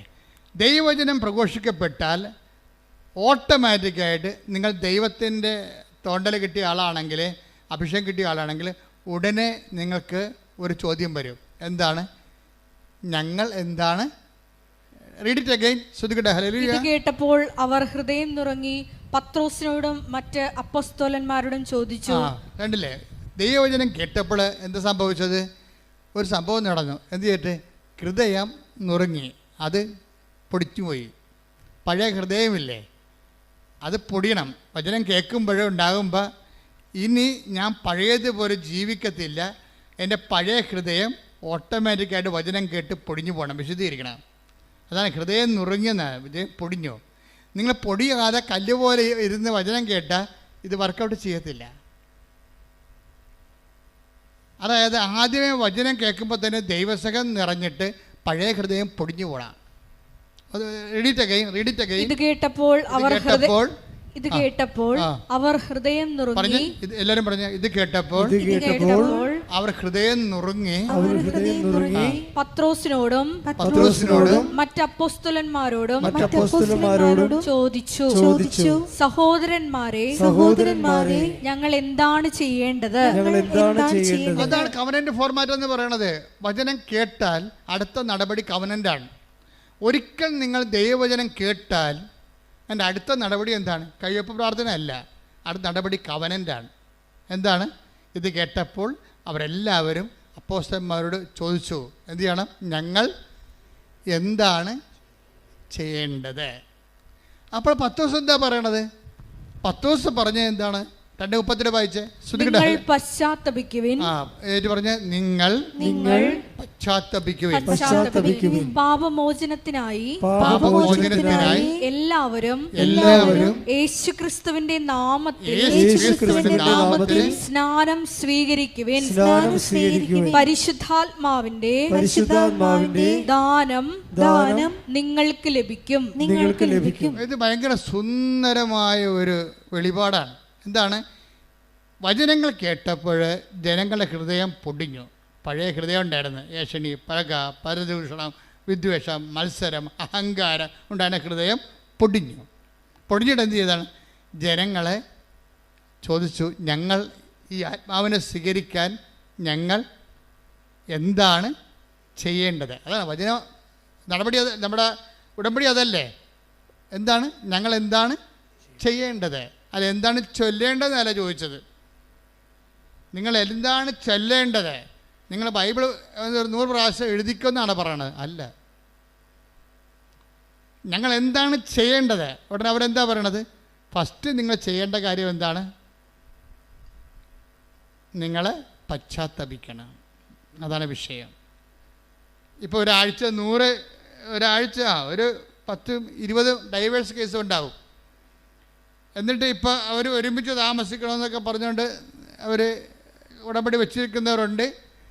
ചിലർ ഡൈവേഴ്സുകാർ ഉടമ്പടി വെച്ചിരിക്കുന്നത് കൊച്ചിനെ കിട്ടണമെന്നും പറഞ്ഞാണ്. കൊച്ചിനെ അയാൾ അടിച്ചുകൊണ്ട് പോയി, കൊച്ചിനെ കിട്ടണമെന്ന് പറഞ്ഞാൽ. ചിലർ ഉടമ്പടി വെച്ചിരിക്കുന്നത് കേസ് അവർക്ക് അനുകൂലമായിട്ട് വിധിക്കണമെന്നാണ്. പക്ഷേ ഇതിൻ്റെ ഇടയ്ക്ക് ഈ ഡൈവേഴ്സ് കേസുകാർ എന്താ ചെയ്തിരിക്കണം? ചിലർ പറഞ്ഞിട്ട് കൊച്ചിനെ കിട്ടണം. ചിലരെന്താ പറഞ്ഞിരിക്കുന്നത്? കേസ് അവർക്ക് അനുകൂലമായിട്ട് വിധിക്കണം. ചിലരെന്താ പറഞ്ഞിരിക്കുന്നത്? ചിലവിന് കിട്ടണം. ചിലരെന്താ പറഞ്ഞിരിക്കുന്നത്? അതായത് ഇതുപോലെ ഓരോ വിഷയങ്ങളാണ് പറഞ്ഞിരിക്കുന്നത്. ചിലർ മാത്രം ഒരുമിച്ച് താമസിക്കണമെന്ന് പറഞ്ഞിട്ടുണ്ട്. ചിലർ മാത്രം. ഇതിനകത്ത് ഏതാണ് ദൈവഹിതം? ഇപ്പം ഞാൻ അവളോട് ചോദിക്കും, അല്ലെങ്കിൽ അവനോട് ചോദിക്കും, നീ കൊണ്ടുപോയാക്കിയതാണ്, അവളെ ഉപദ്രവിച്ച് വിട്ടതാണെന്ന് ചോദിക്കുമ്പോൾ ഇവൻ പമ്മും. ഇവന് ഡൈവേഴ്സ് കിട്ടിയിട്ട് വേറെ കെട്ടണം, അതിനുവേണ്ടി ഉടമ്പടി എടുത്തിരിക്കണം പന്നി. ഇതാണ് പ്രശ്നം. എത്രയും വേഗം ഡൈവേഴ്സ് കിട്ടിയിട്ട് മാതാവ് ഡൈവേഴ്സ് കൊടുക്കണം. പണിയല്ലേ മാതാവിന് പുതിയ പണി. മാതാവിന് പണി അങ്ങോട്ട് കൊടുത്തിരിക്കുകയാണ്. എന്താ കാര്യം? ഡൈവേഴ്സ് ആക്കിയിട്ട് വേറെ പെണ്ണെ കെട്ടണം. അടിപൊളി. ഇത് തന്നെ പെണ്ണും പറഞ്ഞിട്ടുണ്ട്. ഇതിനകത്തൊരു പൊട്ടിച്ചിലിൻ്റെ ആവശ്യം ഉണ്ടാവും. എന്താ കാര്യം? ദൈവം ആഗ്രഹിക്കുന്നത് പശ്ചാത്താപമാണ്. ഇതിനകത്ത് പശ്ചാത്താപം എന്നൊരു കണ്ടൻ്റ് ഉണ്ട്. അത് ഉടമ്പടിയല്ല, എന്ത് സംഭവമായാലും സത്യദൈവത്തിൻ്റെ വിഷയങ്ങളിലെല്ലാം മനുഷ്യൻ്റെ വിശുദ്ധീകരണം മസ്റ്റാണ്. മന്ത്രവും തന്ത്രവും അങ്ങനെയുള്ള പരിപാടിയൊക്കെ ആണെങ്കിൽ ഒരു വിശുദ്ധീകരണം വേണ്ട. നമുക്ക് വേണമെങ്കിൽ ആഭിചാരം ചെയ്ത് ആരും കൊല്ലുകയും ചെയ്യാം. പക്ഷേ സത്യദൈവം, നിത്യജീവൻ എന്നുള്ള ഫോർമാറ്റിൽ പോകുന്ന എല്ലാ വിഷയങ്ങൾക്കും നിങ്ങളുടെ പശ്ചാത്താപം മസ്റ്റായിട്ട് വരും. ഈ പശ്ചാത്താപം എന്താ വരണത്? അപ്പം നിങ്ങൾ ആദ്യം ഉടമ്പെടുക്കുമ്പോൾ തന്നെ നിങ്ങൾ വാളും പരിചയം കൊണ്ടുവന്ന് കർത്താവിൻ്റെ അടുത്ത് വെക്കണം. നിങ്ങൾ വീട്ടിലെ വാളും പരിചയം അംഗമല്ലായിരുന്നോ? അല്ലേ? ആദ്യം ഇത് വാളും പരിചയം കൊണ്ട് വെക്കണം. ഇപ്പം നിങ്ങൾ വാളും പരിചയം കൊണ്ട് അവൾ നല്ല വെട്ടിയപ്പോഴാണല്ലോ ഇപ്പോൾ വക്കീലിൻ്റെ അടുത്ത് കൊടുത്തിരിക്കണത്. നിങ്ങളുടെ വാളും പരിചയമൊക്കെ വക്കീൽ വെട്ടിക്കൊള്ളാൻ പറയും. എന്നിട്ട് ജഡ്ജി തീരുമാനിക്കണം ആര് ജയിച്ചെന്ന് പറയും. നിങ്ങൾ വിചാരിച്ച കോടതിയിൽ നിങ്ങളുടെ വിഷയങ്ങൾ ചെല്ലണത് തന്നെ നിങ്ങൾക്ക് നാണക്കേടാണെന്ന്. എന്താ കാര്യം? നിങ്ങൾ ജയിച്ചാൽ ഓന്തോടിയാൽ വെയിലി വരെ, ചെമ്മീൻ ചാടിയാൽ ചട്ടി വരെ. അത്രേ ഉള്ളൂ. നിങ്ങൾ ജയിച്ച എത്ര കൊല്ലത്തേക്ക് ജയിക്കാൻ പറ്റും? നിങ്ങൾക്ക് ഈ ജീവിതത്തെ മാത്രം ജയിക്കാൻ പറ്റും. മേ ബി ഒരു 40 കൊല്ലമാണ് മാക്സിമം.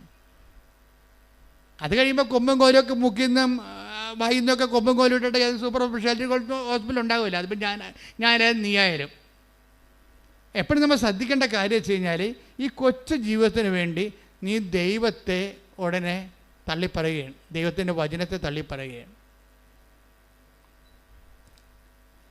അവിശ്വാസിയായ ഭർത്താവ് ഭാര്യ മുഖേന വിശുദ്ധീകരിക്കപ്പെടും. നേരെ മറിച്ച് സംഭവിക്കും. ഉടമ്പടി എടുക്കുമ്പോൾ നീ ഒരു തുറന്ന മനോഭാവം ആദ്യം, ദൈവമേ എവിടെയാണ് തെറ്റെന്നറിയത്തില്ല. നമുക്കറിയാം ഞാൻ എവിടെയാണ് തെറ്റെന്നറിയത്തില്ല. ഇപ്പം നിങ്ങൾക്കറിയാമല്ലോ, ഇപ്പോൾ 2 മക്കളേ ഉള്ളൂ. പണ്ട് 10 മക്കളൊക്കെ ഉണ്ടായിരുന്ന സമയത്ത് തട്ടിമുട്ടിയാലും ആരും മൈൻഡ് ചെയ്യത്തില്ല, തന്നെ എഴുന്നേറ്റ് പോകും. ഇപ്പം പിള്ളേർ വീണ് കഴിഞ്ഞാൽ അവിടെ തന്നെ കിടന്ന് കാറും, നിലവിളിച്ചില്ലെങ്കിൽ അവരവിടുത്തെ എടുത്ത് അവിടെ കിടന്ന് 1 വയസ്സുകാരനെ കൊച്ചാനും ശരി അവിടെ കിടന്ന് വേണമെങ്കിൽ കിട്ടിയ സാധനം എടുത്ത് നമുക്ക് എറിയും. കാര്യം പണ്ട് 10-12 പിള്ളേരുണ്ടായപ്പോൾ നമുക്ക് പ്രശ്നമില്ല. വീണ് എഴുന്നേറ്റ് പോകും, ആര് മൈൻഡ് ചെയ്യാനാണ്? ഇപ്പം മൈൻഡ് ചെയ്യാൻ ആളുള്ള കാരണം കുഞ്ഞുനാൾ മുതലേ ഭയങ്കര പൊസസീവാണ് ആൾക്കാർ, ഒന്നും ഉൾക്കൊള്ളാൻ പറ്റത്തില്ല. അതുകൊണ്ട് ഇവിടെ വന്ന് കെട്ടി വന്ന് കയറുമ്പോൾ തന്നെ അല്ലെങ്കിൽ അവളല്ലെങ്കിൽ അവൻ, അവളുടെ അല്ലെങ്കിൽ അവൻ്റെ കുറ്റങ്ങളാണ് ആദ്യം എഴുന്നള്ളിക്കണത്. അപ്പോൾ അതോടുകൂടി വീട്ടുകാരെന്ത് ചെയ്യും? വീട്ടുകാർ എന്നാൽ നീ ഇങ്ങോട്ട് പോരാൻ പറയും, അമ്മ പറയും. അപ്പോൾ ആ തള്ള എന്നോട് അങ്ങനെ കാണിച്ചു, അവിടെ കോന്തക്കടത്ത് കൊടുത്തിട്ട് പോരാൻ പറയും. ഇയാളും വന്ന് ഉടമ്പടി എടുത്തിട്ടുണ്ട്, അതാ പ്രശ്നം.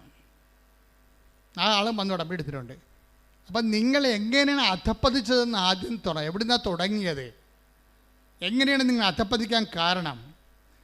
ഇപ്പം അമ്മയെ സംബന്ധിച്ചത് ഇപ്പോൾ ക്ലിൻ്റൺ അച്ഛൻ രാവിലെ പറഞ്ഞ എക്സാമ്പിൾ കണ്ടില്ലേ? അതായത് അവർ വർഷങ്ങൾ പിരിഞ്ഞിരുന്ന ആൾക്കാർ ഉടമ്പടി എടുത്തപ്പോൾ അമ്മ 2 പേരെയും കൂട്ടി യോജിപ്പിച്ച് കുഞ്ഞിനെയും കൊടുത്ത് പരമസന്തോഷമായിട്ട് അവർ ജീവിക്കുകയാണ്. അപ്പോൾ അങ്ങനെ ദൈവത്തിൻ്റെ ഭാഗത്തുനിന്ന് അങ്ങനെ ഒരു ജീവിതം, നിനക്ക് സങ്കല്പിക്കാൻ പറ്റാത്തൊരു ജീവിതം ദൈവത്തിൻ്റെ കയ്യിലുണ്ട്. നിനക്കത് വേണ്ട. നിൻ്റെ ജീവിത പങ്കാളിക്ക് ഇന്ന കുഴപ്പങ്ങളുണ്ട്, രഹസ്യമായ കുഴപ്പമാകാം, ചെറുത് പരസ്യമായ കുഴപ്പമാകാം. അതുകൊണ്ട് പുതിയ ഒരു ഉരുപ്പടിനെ കിട്ടിയാൽ കൊള്ളാവുന്നതിൻ്റെ മനസ്സിൽ രഹസ്യ അജണ്ട ഉണ്ടാകും. മനസ്സിലായില്ലേ?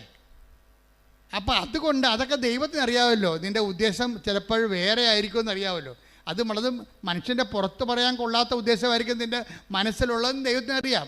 ഇത് വെച്ചുകൊണ്ട് ഉടമ്പടി ചെയ്ത ആദ്യം ചെയ്യേണ്ടത്, കർത്താവേ, എൻ്റെ ഹൃദയ വിചാരങ്ങൾ നിനക്കറിയാം. ഹൃദയ വിചാരം എന്ന് പറയുന്നത് നിസ്സാര കാര്യമൊന്നുമല്ല. ഒരു കോടതിയിലും ഹൃദയ വിചാരണ ചെയ്യപ്പെടത്തില്ല. പക്ഷെ ദൈവത്തിൻ്റെ തിരുസ്ഥിതി. Take the word of God. 139 സങ്കീർത്തനം 2-ാം തിരുവചനം. ഞാൻ ഇരിക്കുന്നതും എഴുന്നേൽക്കുന്നതും അവിടുന്ന് അറിയുന്നു. ഞാൻ ഇരിക്കുന്നതും എഴുന്നേൽക്കുന്നതും അവിടുന്ന് അറിയുന്നു. ഞാൻ ഇരിക്കുന്നതും എഴുന്നേൽക്കുന്നതും അവിടുന്ന് അറിയുന്നു. എന്റെ വിചാരങ്ങൾ അവിടുന്ന് അകലെ നിന്ന് മനസ്സിലാക്കുന്നു. ഇവിടെയാണ് പ്രശ്നം വരാൻ പോണത്. നിങ്ങളിപ്പോൾ ഈ വിഷയം കൊണ്ട് ഉദ്ദേശിക്കുന്നത് എന്താണെന്ന്, നിങ്ങളുടെ മനസ്സിലിരിപ്പ് എന്താണെന്ന് ദൈവത്തിന് അറിയാം. നിങ്ങളിപ്പോൾ 5 സെൻറ്റ് സ്ഥലം മേടിക്കണമെന്ന് ഞാൻ പറഞ്ഞില്ലേ? 5 സെൻറ്റ് സ്ഥലം മേടിക്കുമ്പോൾ നിങ്ങൾ ചോദിക്കണം എന്താണ്? അച്ഛൻ നേരത്തെ പറഞ്ഞ എക്സാമ്പിളാണിത്. എന്താണ് നിങ്ങൾ ചോദിക്കണം? മൂത്ത മകനെയും മക്കളെയും അങ്ങോട്ട് മാറ്റി താമസിപ്പിക്കണമെന്നാണ് നിങ്ങൾ ഉദ്ദേശിക്കുന്നത്. പക്ഷേ നിങ്ങൾ ഉദ്ദേശിക്കുന്നത് അതല്ല. നിങ്ങൾ ഉദ്ദേശിക്കുക ആ സ്ഥലം മേടിച്ചില്ലെങ്കിൽ അവിടെ കൂടി വീടിൻ്റെ പുറകിലുള്ള ആൾക്കാർ റോഡിടുക മാത്രമല്ല, വീട്ടിലുള്ളവൻ കയറി അവിടെ നമ്മളെക്കാൾ വലിയ വീട് വെച്ച് അവിടെ താമസിക്കുക. നമുക്ക് സഹിക്കാൻ പറ്റത്തില്ല. അതാണ് ഹൃദയ വിചാരം എന്ന് പറയുന്നത്. ഉടമ്പടിയിൽ എല്ലാത്തിനും രഹസ്യ അജണ്ടകളുണ്ട്. രഹസ്യ അജണ്ടകളുമായിട്ടൊരു സംഭവം ഇട്ടാൽ ഉപ്പിരിക്കണ കുടം ഉടയണ പോലെ നീ ഉടയും.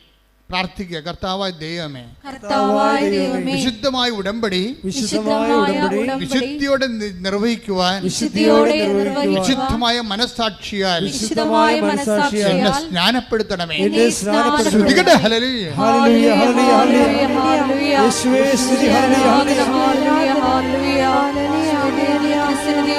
ശുദ്ധിയോടെ വ്യാപരിക്കുവാൻ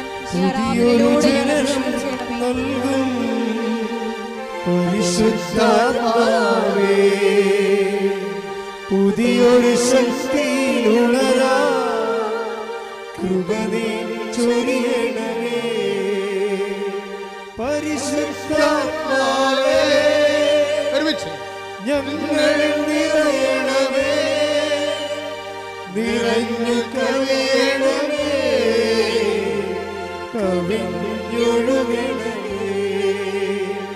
പരിശുദ്ധാത്മാവേ, ഞങ്ങളിൽ നിറയണമേ, നിറഞ്ഞു കവിയണമേ, കവിഞ്ഞൊഴുകണമേ. പരിശുദ്ധ പരമ ദിവ്യകാരുണ്യത്തിന് അപ്പൊ ഹൃദയം ഒരു കർത്താവിൻ്റെ വചനങ്ങളിലേക്ക് വരുമ്പോഴും ഉടമ്പടി ജീവിതം തുറന്നു വെക്കുമ്പോഴും ദൈവത്തിൻ്റെ പദ്ധതി അനുസരിച്ച് കൊണ്ട് ഞങ്ങൾ എന്താണ് ചെയ്യേണ്ടത് ദൈവത്തോട് ചോദിക്കണം. അല്ല ഞാൻ ഇന്ന കാര്യങ്ങൾ ചെയ്താൻ തീരുമാനിച്ചു, എൻ്റെ അമ്മ ഇങ്ങനെ ഇന്ന കാര്യങ്ങൾ ഞാൻ ചെയ്യണമെന്ന് തീരുമാനിച്ചു, അതിന് വേണ്ടി എന്നെ സഹായിക്കാൻ ദൈവം ആരും ഗുണ്ട പണിക്ക് വരികയാണ്. നിൻ്റെ അമ്മ എന്നോട് പറഞ്ഞിട്ടുണ്ട് ഇന്ന ഇന്ന കാര്യങ്ങൾ ചെയ്യേണ്ടതെന്ന്. അതുകൊണ്ട് ഞങ്ങൾ ഇന്ന ഇന്ന കാര്യങ്ങൾ ചെയ്യാൻ തീരുമാനിച്ചു, അതുകൊണ്ട് ഞങ്ങളെ സപ്പോർട്ട് ചെയ്യണം. ദൈവം ആരാണ്? നിൻ്റെ ഗുണ്ട പണിക്ക് വേണ്ടി വരാൻ പോകണം. നീ എൻ്റെ കൊട്ടേഷൻ എടുത്തിരിക്കണം, ഉടമ്പടിയാണ് നീ എടുത്തിരിക്കണം, കൊട്ടേഷനാണ് എടുത്തിരിക്കണം മാതാവിൻ്റെ. അപ്പോൾ ഈ അഭ്യാസം കാണിക്കാതെ സത്യസന്ധമായിട്ട് ഹൃദയം നുറുങ്ങാൻ വേണ്ടി പ്രാർത്ഥിക്കുക. കർത്താവായ ദൈവമേ, അങ്ങയെ സ്വീകരിക്കാൻ, എൻ്റെ ആത്മാവിൽ നിറയാൻ, എൻ്റെ ഹൃദയം നുറുക്കുന്ന അനുതാപത്താൽ അഭിഷേകം ചെയ്യണമേ. ശ്രുതികട hallelujah. Hallelujah hallelujah hallelujah hallelujah hallelujah. മഹത്വം മഹത്വം. ദൈവമേ വരണേ, ഒരുമിച്ച് എല്ലാവരും എൻ്റെ ഉള്ളിൽ വസിക്കാൻ വരണേ. ആത്മാവ ദൈവമേ വരണേ, എൻ്റെ ഉള്ളിൽ വസിക്കാൻ വരണേ. ദാഹിച്ചു നിന്നെ ഞാൻ തേടുന്നു, സ്വർഗം തുറന്നിറങ്ങി നീ വരണേ.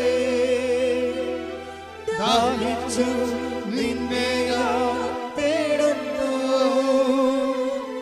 സ്വർഗം തുറന്നിറങ്ങി നീ വരണേ. ആത്മാവാം ദൈവമേ സ്വരത്തിൽ പാടുക, ഒരുമിച്ച് പാടുക എല്ലാവരും. ആത്മാവാം ദൈവമേ വരണേ, എൻ്റെ ഉള്ളിൽ വസിക്കാൻ വരണേ. ദാഹിച്ചു നിന്നെ ഞാൻ തേടുന്നു, സ്വർഗം തുറന്നിറങ്ങി നീ വരണേ. ദാഹിച്ചു നിന്നെ ഞാൻ തേടുന്നു, സ്വർഗം തുറന്നിറങ്ങി നീ വരണേ. ആത്മാവാം ദൈവമേ വരണേ, ആത്മാവാൻ ദൈവമേ, ആത്മാവാം ദൈവമേ വരണേ. എൻ്റെ ഉള്ളിൽ എൻ്റെ ഉള്ളിൽ വസിക്കാൻ വരണേ. Praise the Lord. Praise the Lord. അപ്പോൾ നിങ്ങൾ ഉള്ളുകൊണ്ട് ഇങ്ങനെ ആഗ്രഹിക്കണം. എന്താണ്? ആത്മാവേ എന്നിൽ അഭിഷേകം ചെയ്യണമേ. നിങ്ങൾക്കറിയാമല്ലോ ഉടമ്പടി ധ്യാനത്തിൻ്റെ span and life of covenant retreat എന്താ ഓരോ ഉണ്ട്. ഉടമ്പടി ധ്യാനത്തിൻ്റെ span of covenant and life of the covenant എന്തുമാത്രമാണെന്നറിയാവോ? ദൈവവചനം പോലെ തന്നെയാണ് അതിൻ്റെ കവനന്റ്. ഇത് സത്യമായ കാര്യമാണ് അച്ഛനിലൂടെ ഈശോ പറയണത്. ഞാൻ പഠിപ്പും തൊങ്ങിൽ നിങ്ങളെ സൂചിപ്പിക്കാൻ വേണ്ടി ഒന്നും പറയത്തില്ല. What is happened in the Bible, what is the mentality and attitude of the God, it will be revealed. അതാ നിങ്ങൾക്ക് റിവീൽ ചെയ്ത് തരണത്. അപ്പം നിങ്ങൾ അതിനെ അബൈഡ് ചെയ്ത് വരണം. പ്രാർത്ഥിക്കുക. കർത്താവേ ദൈവമേ, ഉടമ്പടി ധ്യാനത്തിലെ അങ്ങയുടെ വചനം കേൾക്കാൻ എന്നെ എൻ്റെ ആത്മാവിനെ ഒരുക്കണമേ, എൻ്റെ ഹൃദയത്തെ നുറുക്കണമേ, എൻ്റെ ആത്മാവിനെ ഒരുക്കണമേ, എൻ്റെ ഹൃദയത്തെ നുറുക്കണമേ. ആത്മാവേ, യേശുവിൻ്റെ ആത്മാവേ, ആത്മാവേ, അപ്പോസ്തലന്മാരിൽ ഇറങ്ങി വസിച്ച സഭയുടെ ആത്മാവേ, എന്നെ അഭിഷേകം ചെയ്യണമേ, എന്നെ അഭിഷേകം ചെയ്യണമേ, എന്നെ അഭിഷേകം ചെയ്യണമേ. ഞാൻ കർത്താവിന്റെ കൈയും കാലുമായി അപ്പോസ്തലന്മാരെ പോലെ കാലത്തില് കർത്താവിനെ കൈമാറാൻ എന്നെ അഭിഷേകം ചെയ്യണമേ. ശ്രദ്ധിക്കട്ടെ. ആത്മാവാം ദൈവമേ വരണേ, എൻ്റെ ഉള്ളിൽ വസിക്കാൻ വരണേ. ആത്മാവാം ദൈവമേ വരണേ, എൻ്റെ ഉള്ളിൽ വസിക്കാൻ വരണേ. പരിശുദ്ധ പരമ ദിവ്യകാരുണ്യത്തിന് നേരവും ആരാധനയും സ്തുതിയും പുകഴ്ചയും ഉണ്ടായിരിക്കട്ടെ. എൻ്റെ പ്രിയപ്പെട്ടവരെ, ഇതാണ് ഇതിൻ്റെ ഒരു പ്രോസസ്സിങ്. എന്താണ്? ഫസ്റ്റ് ടൈം എഫ് വേർഡ് കേൾക്കുക. സെക്കൻഡ് സ്റ്റെപ്പ് കർത്താവിൻ്റെ വചനം ആദ്യമേ കേൾക്കുക. രണ്ടാമത്തെ സ്റ്റെപ്പ് എന്താണ്? ഹൃദയം നുറങ്ങണം. കർത്താവിൻ്റെ വചനം കേട്ടിട്ട് വചനത്തിന് അനുപേക്ഷണമായിട്ട് യോഹന്നാൻ 15:3 വർക്കൗട്ട് ചെയ്യണം. യോഹന്നാൻ 15:3. യോഹന്നാൻ 15:3. ഞാൻ നിങ്ങളോട് പറഞ്ഞ വചനം നിമിത്തം, ഞാൻ നിങ്ങളോട് പറഞ്ഞ വചനം നിമിത്തം നിങ്ങൾ വിശുദ്ധി ഉള്ളവരായിരിക്കുന്നു. വചനം കേൾക്കുമ്പോൾ സത്യസന്ധമായിട്ട് അതിനോട് സഹകരിക്കാൻ തയ്യാറാണെങ്കിൽ ഓട്ടോമാറ്റിക്കായിട്ട് വിൽ ബി നിങ്ങളുടെ ഹൃദയം നുറങ്ങിയിരിക്കും. അപ്പോൾ എന്താ സംഭവിക്കണത്? ഹൃദയം നുറങ്ങിയിട്ട് ജനങ്ങൾ ചോദിക്കണ ഫസ്റ്റ് ക്വസ്റ്റ്യൻ, ഇപ്പം കുഞ്ഞുങ്ങളുടെ ആദ്യത്തെ ക്രൈ എന്താണ്? First cry. അതുപോലെ ഫസ്റ്റ് ക്വസ്റ്റ്യൻ, ആത്മാവിൽ ജനിച്ചവൻ്റെ ഫസ്റ്റ് ക്രൈ എന്താണത്? സഹോദരങ്ങളെ, ഞങ്ങൾ എന്ത് ചെയ്യണം? That's first cry, that's first question. വചനം ശ്രവിച്ചവൻ്റെ ആദ്യത്തെ നിലവിളി, ആത്മാവിൽ ജനിച്ച ദൈവ പൈതലിൻ്റെ ഫസ്റ്റ് ക്രൈ എന്താണത്? സഹോദരങ്ങളെ, ഞങ്ങൾ എന്ത് ചെയ്യണം? അതാണ് ചോദ്യം. അപ്പം എന്ത് ചെയ്യണമെന്ന് പറയുമ്പോൾ ഒറ്റ ഉത്തരവേ ഉള്ളൂ പത്രോസിന്. എന്താ പറയണത്? അവൻ പറയണത് പോലെ അവൻ പറഞ്ഞ എന്താ? പർക്കോസിന്റെ 1:15 അവൻ പറഞ്ഞു സമയം പൂർത്തിയായി, ദൈവരാജ്യം സമീപിച്ചിരിക്കുന്നു, അനുദപിച്ച് സുവിശേഷത്തിൽ വിശ്വസിക്കുവിൻ. മനസ്സിലായില്ലേ? അപ്പം പരിശുദ്ധാത്മാവിനെ ലഭിക്കാനുള്ള ആദ്യ ഫോർമുല എന്താണ്? പത്രോസ് എന്താ പറയണത്? നിങ്ങൾ പശ്ചാത്തപിക്കുവിനെന്നല്ലേ? അത് ആ ലൂക്ക്, അതായത് നടപടിയുടെ 2:38 നിങ്ങൾ പശ്ചാത്തപിക്കണമെന്ന് പറഞ്ഞ പത്രോസ് ആണെങ്കിൽ അത് പറഞ്ഞ പത്രോസ് അല്ലല്ലോ. അതാരാ പറഞ്ഞത്? കർത്താവ് ആദ്യം പറഞ്ഞ വാക്കാണ്. എന്താണ്? Time. The time is at hand, the kingdom of God is at hand. രണ്ടും ഒരുമിച്ചാണ് പറഞ്ഞിരിക്കുന്നത്. സമയം പൂർത്തിയായിരിക്കുന്നു. The time is accomplished. സമയം പൂർത്തിയായി. നിന്റെ സമയം, വചനം എപ്പോൾ കേൾക്കുന്നു അപ്പോൾ ദൈവകൃപയുടെ സമയം ഉദ്ഘാടനം ചെയ്യപ്പെടുകയാണ്. കൈയടിച്ച് ശ്രദ്ധിക്കട്ടെ. ഹല്ലേലൂയ, ഹല്ലേലൂയ, ഹല്ലേലൂയ, ആരാധന, ഹല്ലേലൂയ. നിന്നെ ഞാൻ തേടുന്നു, സ്വർഗ്ഗം തുറന്നിറങ്ങി നീ വരണേ. ദാഹിച്ചു നിന്നെ ഞാൻ തേടുന്നു, സ്വർഗ്ഗം തുറന്നിറങ്ങി നീ വരണേ. ആത്മാവാം ദൈവമേ വരണേ, എന്റെ ഉള്ളിൽ വസിക്കാൻ വരണേ. ഇത് പേര് സിമ്പിളാണ്. നോക്കിയേ, ആദ്യമേ പെന്തക്കോസ്തായിൽ ആത്മാവിനെ പത്രോസിന് ലഭിക്കുന്നു, സ്ലീഹന്മാർക്ക് ലഭിക്കുന്നു. അത് കണ്ടു നിന്ന ജനങ്ങൾക്ക് അഭിഷേകത്തോടെ അവർ ചോദിക്കുന്നു, എന്താണ്? ഈ ആത്മാവിനെ ഞങ്ങൾക്കും സ്വീകരിക്കണം, അതിന് ഞങ്ങൾ എന്ത് ചെയ്യണം? അപ്പോൾ ഞങ്ങൾ എന്ത് ചെയ്യണമെന്ന് ചോദിക്കുമ്പോൾ അത് കവനന്റിൻ്റെ ഫോർമാറ്റാണ്. പത്രോസ് എന്താ പറയും?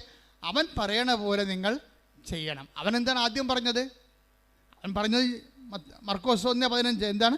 നിങ്ങൾ പശ്ചാത്തപിക്കണം, ദൈവരാജ്യം സമീപിച്ചിരിക്കുന്നു, സുവിശേഷത്തിൽ വിശ്വസിക്കണം. അപ്പോൾ സുവിശേഷത്തിൽ വിശ്വസിച്ചുകൊണ്ട് ആ സുവിശേഷം ആക്ടിവേറ്റ് ചെയ്ത് കഴിയുമ്പോൾ, ലൈഫിൽ ചെയ്യുമ്പോൾ നിങ്ങളുടെ സമയം പൂർത്തിയാകും. അപ്പോൾ എന്ത് ചെയ്യും? അപ്പോൾ ആത്മാവിനെ കിട്ടും. ഇപ്പം കവനൻ്റ് എന്ന് പറയുന്ന ഉദ്ദേശം എന്താണ്? ഒരു ഉടമ്പടിയുടെ അൾട്ടിമേറ്റ് എയിമും ഫസ്റ്റ് ടൈമും ലാസ്റ്റ് ടൈമും ആത്മാവിൻ്റെ അഭിഷേകമാണ്. കൈയടിച്ച് ശ്രദ്ധിക്കട്ടെ. ഹല്ലേലൂയ, ഹല്ലേലൂയ, ഹല്ലേലൂയ, മഹത്വം, മഹത്വം, സന്തോഷത്തോടെ ശ്രദ്ധിക്കട്ടെ. Hallelujah, hallelujah, hallelujah.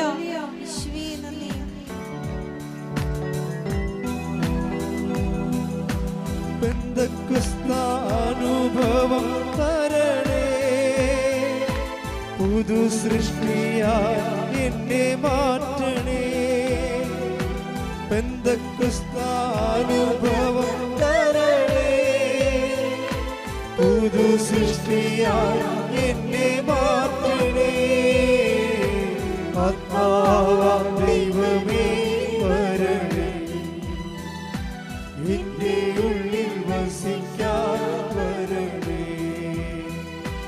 ആത്മാവാം ദൈവമേ വരണേ, എന്റെ ഉള്ളിൽ വസിക്കാൻ പരിശുദ്ധ പരമ ദിവ്യകാരുണ്യത്തിന് എന്നേരവും ആരാധനയും സ്തുതിയും പുകഴ്ചയും ഉണ്ടായിരിക്കട്ടെ. ഇതിനകത്തുള്ള ഒരു ടോപ്പ് സെക്യൂരിറ്റി എന്താണെന്ന് അറിയാവോ? ഇപ്പം നമ്മളുടെ ഒരു നോട്ടിൽ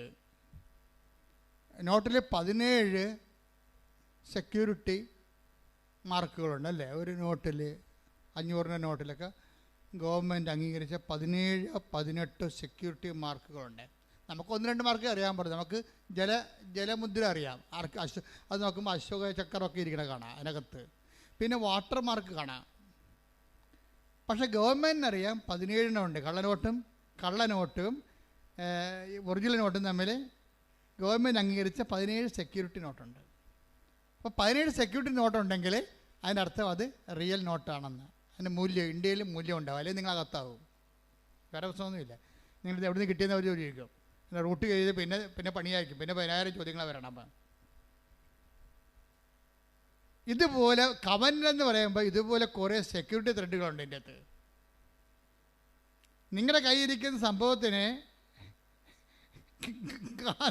കണ്ണടയില്ലെങ്കിൽ പണിയാവും.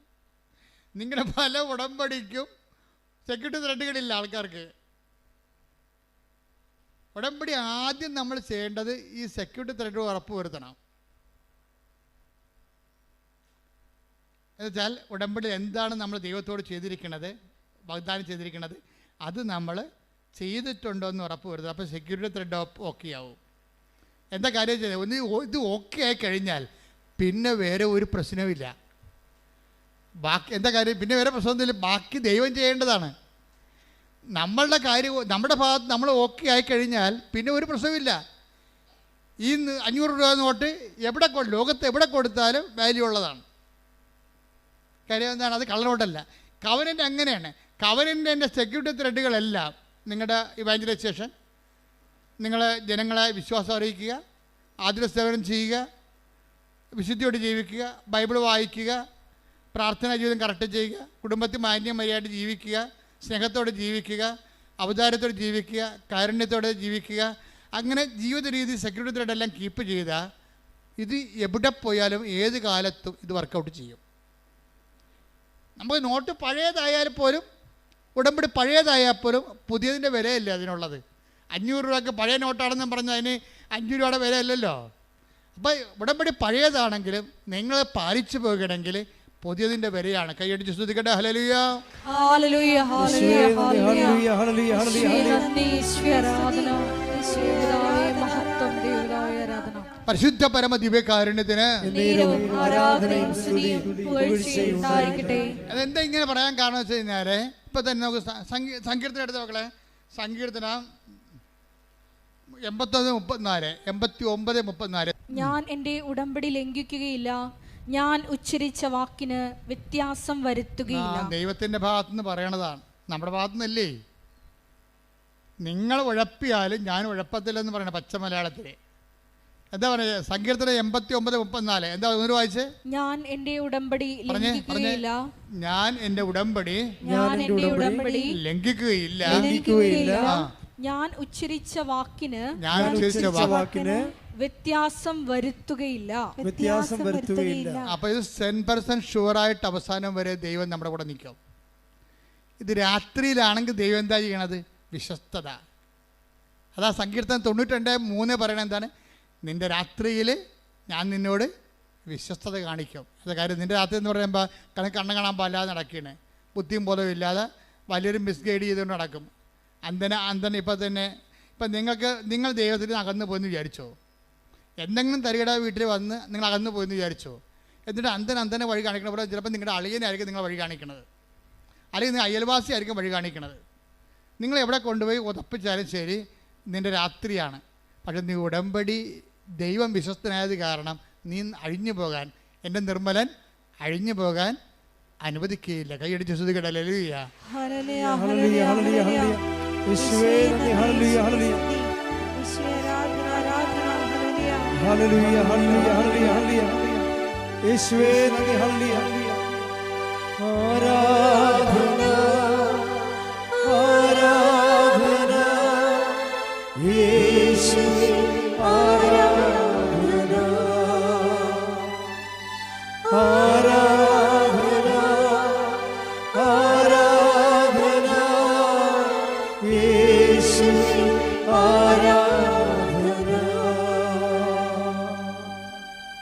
നേരത്തെ ഒരു വാക്ക് പറഞ്ഞായിരുന്നു. എന്താ പറഞ്ഞെന്നറിയാവോ? അതായത് ഈ ഉടമ്പടിയുടെ ധ്യാനം അവിടെ ദൈവവചനം മാത്രമല്ല കൈകാര്യം ചെയ്യത്തുള്ളൂ. ഈ ദൈവവചനം മാത്രം കൈകാര്യം ചെയ്യുന്ന കാരണം ദൈവവചനത്തിൻ്റെ തന്നെ ക്വാളിറ്റേറ്റീവിലാണ് ഇത് വർക്കൗട്ട് ചെയ്ത് പോണത്. ഇതുകൊണ്ട് പാസ്റ്റായിട്ടുള്ള ഉടമ്പടി ധ്യാനം, നേരത്തെ പണ്ട് നടന്ന ഉടമ്പടി ധ്യാനങ്ങളില്ലേ, ചിലരെ ദൈവം അതിലൂടെ കമ്മ്യൂണിക്കേറ്റ് ചെയ്യും. അപ്പോൾ അതിൻ്റെ ഡയമെൻഷൻ മാറിയില്ലേ ഉടമ്പടിയുടെ? നമുക്ക് ഉടമ്പടിക്ക് എപ്പോഴും നമ്മൾ ഓർക്ക് ഒരു പ്രസൻറ്റ് ഡയമെൻഷനിലെ സാധാരണ മനുഷ്യൻ്റെ വാക്കുകൾക്കുള്ള. ഇപ്പോൾ കഴിഞ്ഞ ദിവസങ്ങളിൽ ജോളി എന്നും പറഞ്ഞ് ഒരു മോള് സാക്ഷ്യം പറഞ്ഞു. അപ്പോൾ ജോളിയുടെ പ്രോബ്ലം എന്താ? ജോളിയുടെ പ്രോബ്ലം എന്ന് പറയണത് കോവിഡ് വന്നപ്പോൾ അവിടെ ഹോസ്റ്റൽ പൂട്ടിപ്പോയി. കോവിഡ് വന്നപ്പോൾ ഹോസ്റ്റൽ പൂട്ടിപ്പോയി, ജീവിക്കാൻ മാർഗ്ഗമില്ല.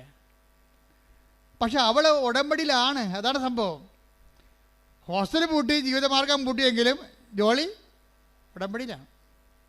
അപ്പോൾ ഒരു ദിവസം പഴയ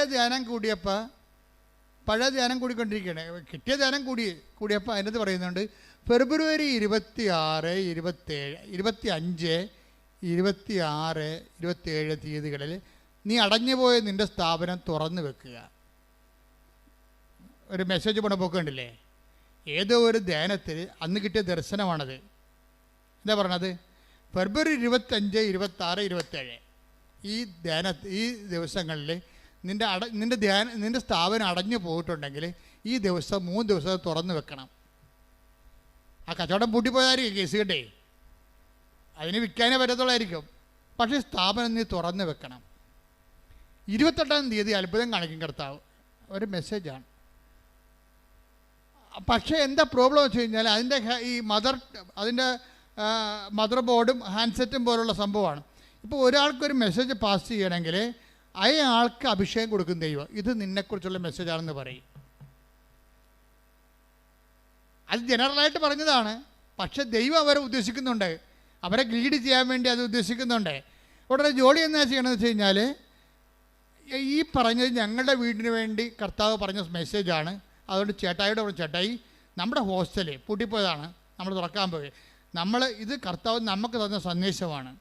അതുകൊണ്ട് 26, 27, 25, 26, 27 തീയതികളിൽ ഫെബ്രുവരി മാസം നമ്മൾ തുറന്ന് വെച്ച് വിശ്വാസ പ്രമാണം ചെല്ലാം. അങ്ങനെയാണ് മെസ്സേജ്. തുറന്ന് വെച്ച് വിശ്വാസ പ്രമാണം ചെല്ലാൻ പറഞ്ഞിരിക്കുകയാണ്. അതുപോലെ തന്നെ ഭർത്താവും ഇവരോട് ചോദിച്ചിട്ട് ഈ ഹോസ്റ്റൽ തുറന്നിടും. കർത്താവിൻ്റെ വചനമല്ലേ കേട്ടത്, ഹോസ്റ്റൽ തുറന്നിടും. കാരണം അവർക്ക് ഹോസ്റ്റൽ അങ്ങനെ എല്ലാവർക്കും തുറക്കാനൊന്നും പറ്റത്തില്ല. എന്താ കാര്യത്തിനാൽ ആർക്ക് വേണ്ടിയാണ് ദൈവം ആ മെസ്സേജ് ഉദ്ദേശിക്കുന്നത്, അവർ കേൾക്കുമ്പോഴാണ് അതിന് അഭിഷേകം കിട്ടുന്നത്. ഹിയറിംഗ് അനോയിൻറ്റിങ് എന്ന് പറഞ്ഞ ഒരു വിഷയം അതാണ്. നമുക്ക് ഓൺ ദ സ്പോട്ടിലും കിട്ടും. അതുപോലെ ആരെയാണ് ദൈവം അതുകൊണ്ട് ഉദ്ദേശിക്കുന്നത്, ഇതൊരു ഗൈഡഡ് പോലെയാണ്. മെസ്സേജ് ഗൈഡഡ് ചെയ്തിട്ട് അതിൻ്റെ ഉടമസ്ഥയിലേക്ക് ആ മെസ്സേജ് പോകും. അപ്പോൾ ജോളി ഹസ്ബൻഡിനോട് പറയും, ഇത് നമുക്കുള്ള മെസ്സേജാണ്, ധ്യാനം പഴയതായിരിക്കാം പക്ഷേ മെസ്സേജ് നമുക്കുള്ളതാണ് എന്ന് കർത്താവ് അവർക്ക് ഒരു ഇൻറ്റിമേഷൻ കൊടുക്കും. അതിനിവിടെ ഫെബ്രുവരി 25, 26, 27 തീയതിയിൽ ഹോസ്റ്റൽ തുറന്നിട്ട് വിശ്വാസപ്രമാണം ചെല്ലും രണ്ടുപേരും കൂടി. 28-ാം തീയതി എന്തെങ്കിലും സംഭവിക്കുമെന്നല്ല പറയണത്. 28-ാം തീയതി സന്ധ്യ വരെ ഒന്നും സംഭവിക്കത്തില്ല. അപ്പോൾ ഹസ്ബൻഡ് ചോദിക്കും, നമുക്ക് തോന്നിയായിരിക്കും അല്ലേ? അപ്പോൾ ഇല്ല ചേട്ടാ, ഈശോ പറഞ്ഞാണെന്ന് പറയും. അപ്പോൾ 28-ാം തീയതി സന്ധ്യ കഴിഞ്ഞപ്പോൾ ഒരു 16 പിള്ളേരിങ്ങോട്ട് വന്നിട്ട് ഹോസ്റ്റൽ നിറഞ്ഞു. 16 കട്ടിലേ ഉള്ളു, 16 കട്ടിലും ആളായി. അതായത് ഇതെന്ന് പറഞ്ഞാൽ ഇത് പഴയ ഒരു മെസ്സേജ് അവർക്ക് വേണ്ടി ദൈവം സുരുക്കൂട്ടി വെച്ചിരിക്കുന്നതാണ്. അവർ വിഷയം വന്നപ്പോൾ അവർക്കത് അഭിഷേകം കൊടുത്തിരിക്കണം. അവരത് കാണാനിടയാക്കും. അത് എപ്പോഴും ഇടയാക്കുക എന്നുള്ളത് കർത്താവിൻ്റെ ഒരു നടപടിക്രമത്തിൻ്റെ ഭാഗമാണ്. നിൻ്റെ ജീവിത പങ്കാളിയെ കണ്ടെത്താൻ ഇടയാക്കും. എന്നെ ജെറമ്യ എടുത്ത് 29:14 നിങ്ങൾ എന്നെ കണ്ടെത്താൻ ഞാൻ അതാണ്. അതായത് നിങ്ങൾ എന്നെ കണ്ടെത്താൻ ഞാൻ ഇടയാക്കും. അപ്പൊ അതായത് നിങ്ങൾക്ക് ദൈവത്തെ കണ്ടെത്താൻ വേണ്ടി ദൈവം തന്നെ, നമുക്ക് കണ്ടെത്താൻ പാടല്ലേ, അതുകൊണ്ട് ദൈവം തന്നെ കണ്ടെത്താൻ വേണ്ടി നമ്മളെ ഗൈഡ് ചെയ്തുകൊണ്ടിരിക്കും. ഇതൊരു വല്ലാത്തൊരു ഗൈഡൻസാണ്. ഇതുകൊണ്ടാണ് നമ്മൾ കർക്കശമായിട്ട് വിശുദ്ധി പാലിക്കണമെന്ന് അച്ഛൻ പറഞ്ഞതിൻ്റെ കാരണം. നിങ്ങൾക്ക് ദൈവത്തിൽ വിശ്വാസമില്ലെങ്കിൽ നിങ്ങൾക്ക് എങ്ങനെയും ജീവിക്കാം. 2 ഭാര്യ 3 ഭാര്യ 5 ഭർത്താക്കന്മാരെ എങ്ങനെയും ജീവിക്കാം. വിശുദ്ധി ആവശ്യമില്ല, ദൈവത്തെ ആവശ്യമില്ല. പിന്നെ എന്തെങ്കിലും സങ്കല്പത്തിൽ ജീവിക്കുന്ന ആൾക്കാരാണെങ്കിൽ അവർക്ക് അങ്ങനെ അവരുടെ എന്തെങ്കിലുമൊക്കെ വിശ്വാസത്തിൽ അവർ ജീവിക്കും. പക്ഷേ സത്യസന്ധമായിട്ടാണ് നിങ്ങൾ ദൈവത്തെ സമീപിക്കണമെന്നുണ്ടെങ്കിൽ ദൈവം സമീപസ്ഥനാണ്. സത്യസന്ധമായിട്ട് അത് ഹൃദയം നുറുങ്ങിയവർ. സങ്കീർത്തനം 18-ാം തിരുവചനം. സങ്കീർത്തനം 34:18. ഹൃദയം നുറുങ്ങിയവർക്ക് കർത്താവ് സമീപസ്ഥനാണ്. മനമുരുകിയവരെ അവിടുന്ന് രക്ഷിക്കുന്നു. ഇതിന്റെ കൂടെയാണ് ഹൃദയശുദ്ധിയുള്ളവർ ദൈവത്തെ കാണുമെന്ന് പറയണത്. ഇപ്പൊ ഹൃദയം നുറുങ്ങിയിരിക്കണം, പറഞ്ഞ ഹൃദയശുദ്ധി ഇല്ല, കാപട്യമാണ് കൈയിരിക്കണത്. അത് വർക്കൗട്ട് ചെയ്യണം നിർബന്ധമില്ല. സങ്കീർത്തനം 34:18 വർക്കൗട്ട് ചെയ്യത്തില്ല. നിങ്ങളുടെ ഹൃദയം നുറങ്ങിയിരിക്കണം, സമ്മതിച്ച്, പക്ഷേ നിങ്ങളുടെ കയ്യിരിക്കണ കാപട്യമാണ്. അങ്ങനെയാണെങ്കിൽ ഇത് വർക്കൗട്ട് ചെയ്യത്തില്ല. അപ്പം വിശുദ്ധിക്ക് കവനൻ്റെ വർക്കൗട്ട് ചെയ്യാൻ ഒരു അഭിവാജ്യമായ അടിസ്ഥാന ഘടകമാണ് വിശുദ്ധി. അതുകൊണ്ടാണ് പറയണത്, കർത്താവ് പറഞ്ഞത് ആദ്യത്തെ വാക്ക് എന്താണ് പറഞ്ഞത്? സമയം പൂർത്തിയായിരിക്കുന്നു, അനുദപിക്കുക. ഇത് രണ്ടും ഒരു സംഭവമാണ്. സുവിശേഷത്തിൽ വിശ്വസിക്കണമെങ്കിൽ വേറെ എന്തിലും നിങ്ങൾക്ക് വിശ്വസിക്കാം, പക്ഷേ സുവിശേഷത്തിൽ വിശ്വസിക്കണമെങ്കിൽ നീ അനുദപിക്കേണ്ടി വരും. ലോകത്തുള്ള എന്ത് പുസ്തകമാണെങ്കിലും നിങ്ങൾക്ക് വിശ്വസിക്കാം, പക്ഷേ കർത്താവിൻ്റെ വചനത്തിൽ വിശ്വസിക്കണമെങ്കിൽ യു മസ്റ്റ് റിപ്പന്റ്. പ്രാർത്ഥിക്കുക, കർത്താവേ അനുദപിച്ചുകൊണ്ട് അങ്ങയുടെ വചനത്തിലെ വിശ്വസിച്ചുകൊണ്ട് അനുസരിച്ച് ജീവിക്കാൻ എന്നെ അഭിഷേകം ചെയ്യട്ടെ.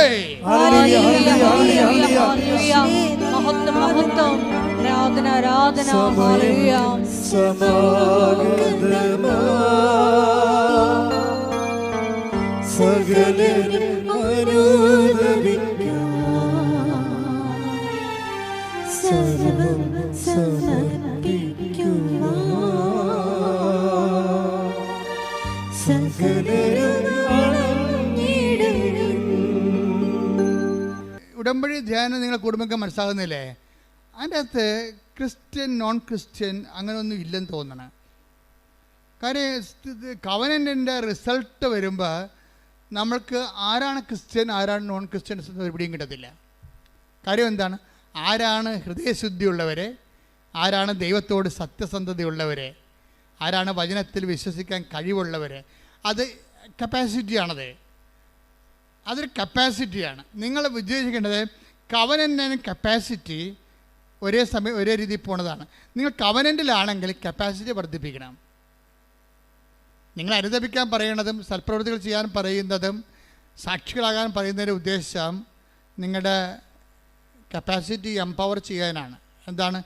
അവൻ്റെ നാമത്തിൽ വിശ്വസിക്കുന്നവർക്കെല്ലാം ദൈവ മക്കളാകാനുള്ള കഴിവ് നൽകി. Take the word of God. ശ്രദ്ധിക്കട്ടെ. Hallelujah hallelujah hallelujah hallelujah hallelujah യേശുവേ നന്ദി. Hallelujah hallelujah hallelujah hallelujah hallelujah. സമയം സമാഗതമാ സകലരും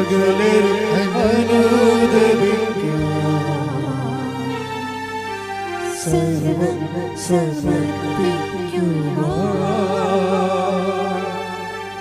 സകലരും അനുദാപി ചേർത്തണയ്ക്കാം അനുഗമിക്കാം ഒരു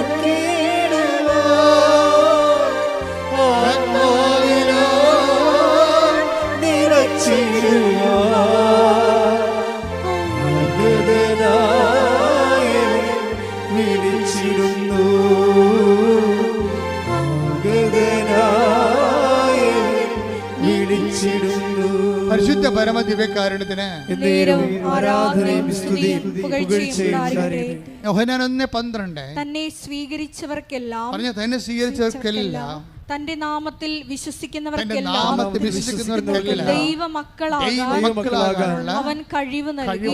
കൈയടിച്ച് സ്തുതിക്കട്ടെ. Hallelujah hallelujah hallelujah hallelujah hallelujah hallelujah hallelujah hallelujah. മഹത്വം പിതാവേ, നന്ദി. അത്യുന്നതൻ നീ, നിന്നെപ്പോലൊരു ദൈവമില്ല. സ്വരത്തിൽ സന്തോഷത്തോടെ. ഉന്നതൻ നീ, അത്യുന്നതൻ നീ, നിന്നെപ്പോലൊരു ദൈവമില്ല. അത്ഭുതവാ, അതിശയവാ, നീ മാത്രമേ ദൈവമെന്നും.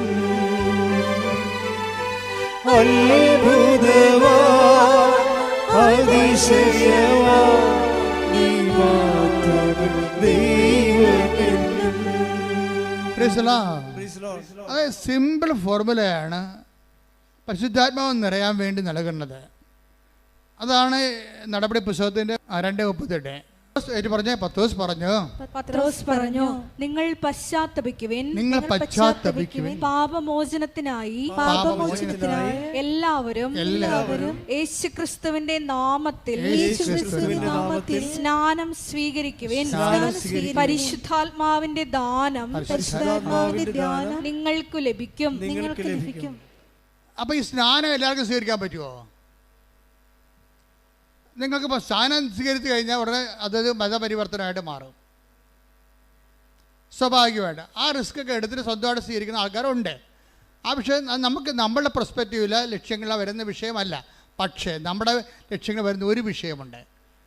എന്താ വിഷയം എന്ന് വെച്ച് കഴിഞ്ഞാൽ, ഈ സ്നാനം നമുക്ക് പള്ളിയുടെയും മതത്തിൻ്റെയും ഭാഗമല്ലാതെ ഒരു പൊതു സ്നാനമായിട്ട് സ്വീകരിക്കാൻ പറ്റും. എങ്ങനെയാണ്? നമുക്ക് പരിശുദ്ധാത്മ കിട്ടുകയല്ലേ പ്രധാനപ്പെട്ട വിഷയം. പരിശുദ്ധാത്മ നിത്യയുടെ മുദ്രയല്ലേ നമ്മുടെ ഉള്ളത്. അപ്പോൾ നമുക്ക് എന്താ ചെയ്യാൻ പറ്റണത്? ഈ സ്നാനം എന്ന് പറയണത് എന്താ? കർത്താവ് എന്താ പറഞ്ഞിരിക്കുന്നത്? 12:50 എടുത്തേ. ലൂക്ക 12:50. എനിക്ക് ഒരു സ്നാനം സ്വീകരിക്കാനുണ്ട്. ഓക്കെ, പറഞ്ഞ എന്താണ്? എനിക്ക് ഒരു സ്നാനം സ്വീകരിക്കാനുണ്ട്. അത് നിവൃത്തിയാവുകയോളം ഞാൻ എത്ര ഞെരുങ്ങുന്നു. അപ്പം കർത്താവ് പറഞ്ഞ സ്നാനം ഏതാണ്? ആ ഭാഗത്ത് പറഞ്ഞിരിക്കുന്ന സ്നാനം ഏതാണ്? കർത്താവിൻ്റെ പീഡാസഹനങ്ങളാണ്. ഈ പീഡാസഹനങ്ങളെ ഈശോ എന്തെന്നാണ് വിളിക്കണത്? സ്നാനം എന്നാണ് വിളിച്ചിരിക്കുന്നത്. പിടിയ ഈ സ്നാനം നിൻ്റെ കുടുംബത്തിലെ പീഡാസഹനങ്ങൾ, നിൻ്റെ കുടുംബത്തിൻ്റെ രോഗമാകാം, നിൻ്റെ കുടുംബത്തിൻ്റെ ചിലപ്പോൾ നിരാകരിക്കപ്പെട്ട അവസ്ഥയാകാം, നീ കടന്നു പോകുന്ന എല്ലാ മേഖലയിലൂടെയും കർത്താവ് കടന്നു പോയതാണ്. ക്രിസ്തുവിനെ സ്വീകരിക്കുക എന്ന് വെച്ച് കഴിഞ്ഞാൽ നീ കടന്നു പോകുന്ന എല്ലാ മേഖലകളും കടന്നുപോയ കർത്താവിനെ, നിൻ്റെ പീഡാസഹനങ്ങളെ ക്രിസ്തുവിൻ്റെ നാമത്തിൽ നിൻ്റെ ജീവിതത്തെ നീ സമീപിക്കുകയാണ്. അപ്പം നിൻ്റെ ചിലപ്പോൾ കാരണം കൂടാതെ വെറുത്ത് കാണും. ഇപ്പോൾ ഭർത്താവ് അല്ലെങ്കിൽ ഭാര്യ ഈ കാലത്ത് ഏറ്റവും കൂടുതൽ കാരണം കൂടാതെ വെറുക്കപ്പെടുന്നത് എന്താ? ഏറ്റവും കൂടുതൽ ഒരു കാരണമില്ലാതെ വെറുക്കപ്പെടുന്ന ഒത്തിരി സാഹചര്യങ്ങളുണ്ട്. ചില കാരണങ്ങൾ പരസ്യമാകാം, ചില കാര്യങ്ങൾ രഹസ്യമാകാം. എല്ലാം മുതലെടുപ്പാണെന്ന് മനസ്സിലാക്കിയാൽ മതി. കാരണം കൂടാതെ നിന്നെ വെറുക്കും. നീ നോക്കുമ്പോൾ കാരണമൊന്നുമില്ല. നിൻ്റെ ഭർത്താവ് നിന്നെ വെറുക്കാൻ കാരണമൊന്നുമില്ല. ബൈബിളിലുണ്ട് കാരണം കൂടാതെ അവൻ വെറുക്കപ്പെട്ടെന്ന്. നീ കാരണം കൂടാതെ വെറുക്കപ്പെട്ടിരിക്കെങ്കിലേ, അപ്പം നിൻ്റെ ഭർത്താവ് അല്ലെങ്കിൽ നിൻ്റെ ഭാര്യ സ്വിറ്റ്സർലൻഡിൽ നിന്ന് വന്നിട്ട് പിന്നെ നിൻ്റെ വീട്ടിൽ വരണില്ല, അവളുടെ വീട്ടിൽ പോയിരിക്കുകയാണ്. കാര്യം ചോദിച്ചിട്ട് പറയണമില്ല. അപ്പം നീ വന്ന് എന്നോട് ചോദിക്കുക, അച്ഛാ കാര്യം എന്താണ് അച്ഛാ? ഞങ്ങൾ തമ്മിൽ ഒരു പ്രശ്നവും ഇല്ല അച്ഛാ. എന്നിട്ട് അവളെന്താ എൻ്റെ ഫോൺ എടുക്കാത്തതെന്ന് എന്നോട് ചോദിക്കും. ഞാൻ അതിൻ്റെ ഉടമ്പടി കറക്റ്റാണെങ്കിൽ ഞാൻ പറയാം അവളെന്താ ഫോൺ എടുക്കാത്തതെന്ന്. അവൾ ഉടമ്പടി കറക്റ്റാണെന്ന് നോക്കും. ആദ്യം ഞാൻ പേപ്പർ നോക്കും, കറക്റ്റ് ചെയ്യും. അപ്പം ചില സമയത്ത് നമ്മൾ തെറ്റിദ്ധരിക്കപ്പെടും. ഭാര്യയാകാൻ തെറ്റിദ്ധരിക്കണത് ഭർത്താവുമാകാം. പക്ഷെ നീ അത് കർത്താവിൻ്റെ നാമത്തിലാണ് എടുക്കണമെങ്കിൽ അവർ കാരണം കൂടാതെ എന്നെ വെറുത്ത് ശ്രുതികട്ടെ. Hallelujah hallelujah hallelujah hallelujah hallelujah യേശുവേ സ്തുതി. Hallelujah hallelujah hallelujah hallelujah hallelujah hallelujah. എല്ലാവരും സ്തുതിക്കട്ടെ. ഹല്ലേലൂയ. കരങ്ങൾ ഉയർത്തി ഹല്ലേലൂയ യേശുവേ നന്ദി. Hallelujah hallelujah hallelujah hallelujah hallelujah. യേശുവേ വിശ്വാസത്തിൻ ആത്മാവേ വരേണമേ, ആശ്വാസത്തിൻ ആത്മാവേ വരേണമേ, വിശ്വാസത്തിൻ ആത്മാവേ വരേണമേ, ആശ്വാസത്തിൻ ആത്മാവേ വരേണമേ, പരിശുദ്ധാത്മാവേ പാവനാത്മാവേ എന്റെ ഹൃദയത്തിൽ വന്നു വാഴണമേ. Praise the Lord. അപ്പോൾ ഇതുപോലെ ഉണ്ടാകുന്ന വ്യത്യസ്തങ്ങളായ അനുഭവങ്ങൾ നിൻ്റെ രോഗമാകാം. ഇപ്പം നമ്മുടെ രോഗങ്ങളാണ് അവൻ ചുമന്നത് എന്ന് പറയുന്നത്, നമ്മുടെ പാപങ്ങളാണ് അവൻ ചുമന്നത്, നമ്മുടെ ഭാരങ്ങളാണ് അവൻ വഹിച്ചത്. ഐസയ 53:7 ഇല്ലേ? ഇങ്ങനെ ജീവിതത്തിൻ്റെ ഓരോ കഷ്ടപ്പാടുകൾ, ഭാരങ്ങൾ, തെറ്റിദ്ധാരണകൾ, സംശയങ്ങൾ, നമ്മൾ അനുഭവിക്കുന്ന മാനസിക സംഘർഷങ്ങൾ, when you take the name of Jesus Christ U receive Jesus.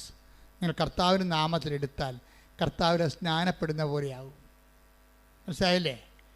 നിൻ്റെ വേദന, നിൻ്റെ രോഗം, നിൻ്റെ പീഡ, നീ അനുഭവിക്കുന്ന തെറ്റിദ്ധാരണ, നീ അനുഭവിക്കുന്ന സംശയ രോഗങ്ങൾ, അത് നിൻ്റെ കർത്താവിൻ്റെ നാമത്തിൽ ഞാൻ സ്വീകരിക്കണം എന്ന് പറഞ്ഞാൽ നോ കംപ്ലൈൻറ്റ്. പിന്നെ കംപ്ലൈൻറ്റ് ഉണ്ടാകാൻ പാടില്ല. കർത്താവിൻ്റെ നാമത്തിൽ സ്വീകരിക്കണം എന്ന് പറഞ്ഞാൽ അവനിട്ട് പോയി ചവിട്ടരുത് നീ.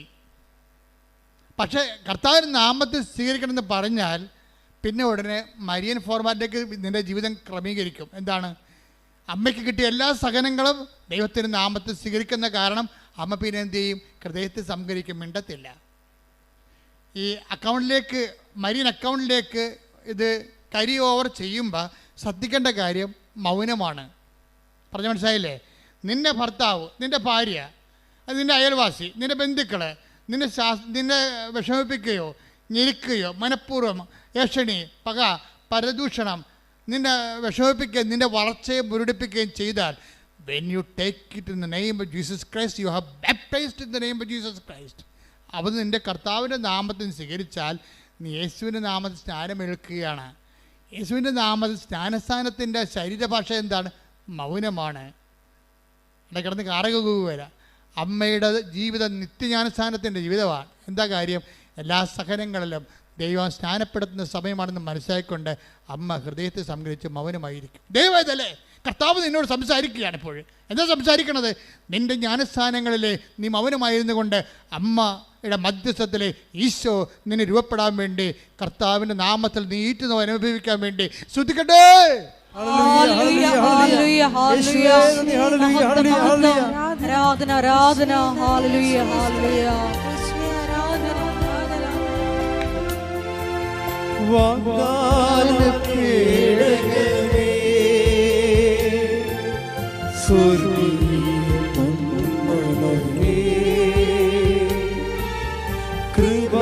കൃപാസനത്തിൻ്റെ അമ്മേ പ്രസാദപരമാനവേ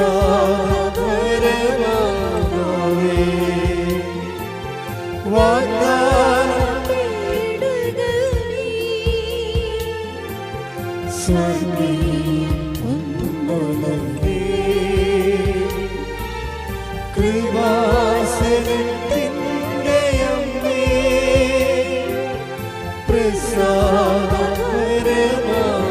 പരിശുദ്ധ പരമ ദിവ്യകാരുണ്യത്തിന് ആരാധനയും സ്തുതിയും പുകഴ്ചയും ഉണ്ടായിരിക്കട്ടെ. എൻ്റെ പ്രിയപ്പെട്ടവരെ, എന്താണ്? നിങ്ങൾ പശ്ചാത്തപിക്കുവിൻ, പാപമോചനത്തിനായി യേശു ക്രിസ്തുവിൻ്റെ നാമത്തിൽ സ്നാനമേൽക്കുവിൻ.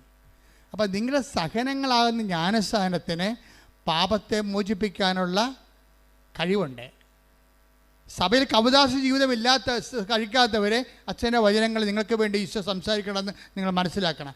എന്തെങ്കിലും പാപങ്ങൾ കുമ്പസാരിക്കാൻ പറ്റാത്ത സാഹചര്യമാണ് നിങ്ങൾക്കുള്ളത്. പക്ഷേ നിങ്ങൾക്ക് പാപാവസ്ഥയുണ്ട്. നിങ്ങൾ എന്താ ചെയ്യേണ്ടത്? നിങ്ങളുടെ സഹനങ്ങളെ കർത്താവിൻ്റെ ജ്ഞാനസ്ഥാനമായിട്ട് എടുത്തുകൊണ്ട് യേശുവിൻ്റെ നാമത്തിൽ കാഴ്ചവെച്ചുകൊണ്ട് എൻ്റെ പാപത്തിന് ഞാൻ എൻ്റെ സഹനം കൊണ്ട് പരിഹാരം ചെയ്തുകൊണ്ട് കർത്താവിനെ ആത്മാവിനെ സ്നാനപ്പെടുത്തുന്നത് പ്രാർത്ഥിച്ചുകൊണ്ട് സ്തുതിക്കട്ടെ.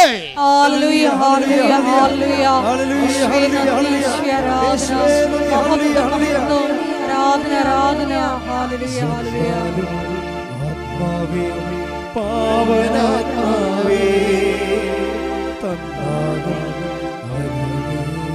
സ്വർഗാരൂപി വന്നാലും ആത്മാവേ പാവനാത്മാവേ തന്നാലും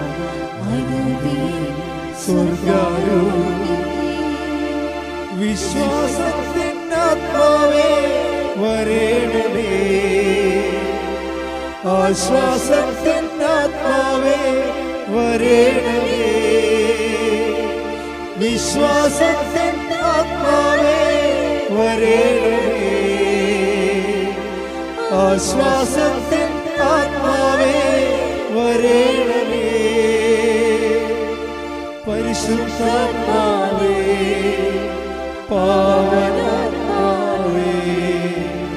എൻ്റെ ഹൃദയത്തിൽ വന്നു വാഴണേ. അത് വിശ്വാസത്തിലാണ് ഈ സ്നാനം ആൾക്കാർ ചെയ്യണത്.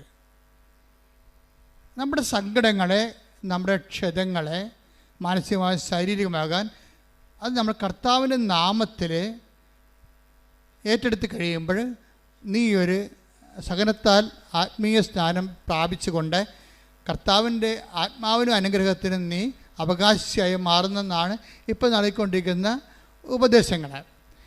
കഴിഞ്ഞ ദിവസങ്ങളുടെ സാക്ഷിയുണ്ടായി. അവിടെ സാക്ഷി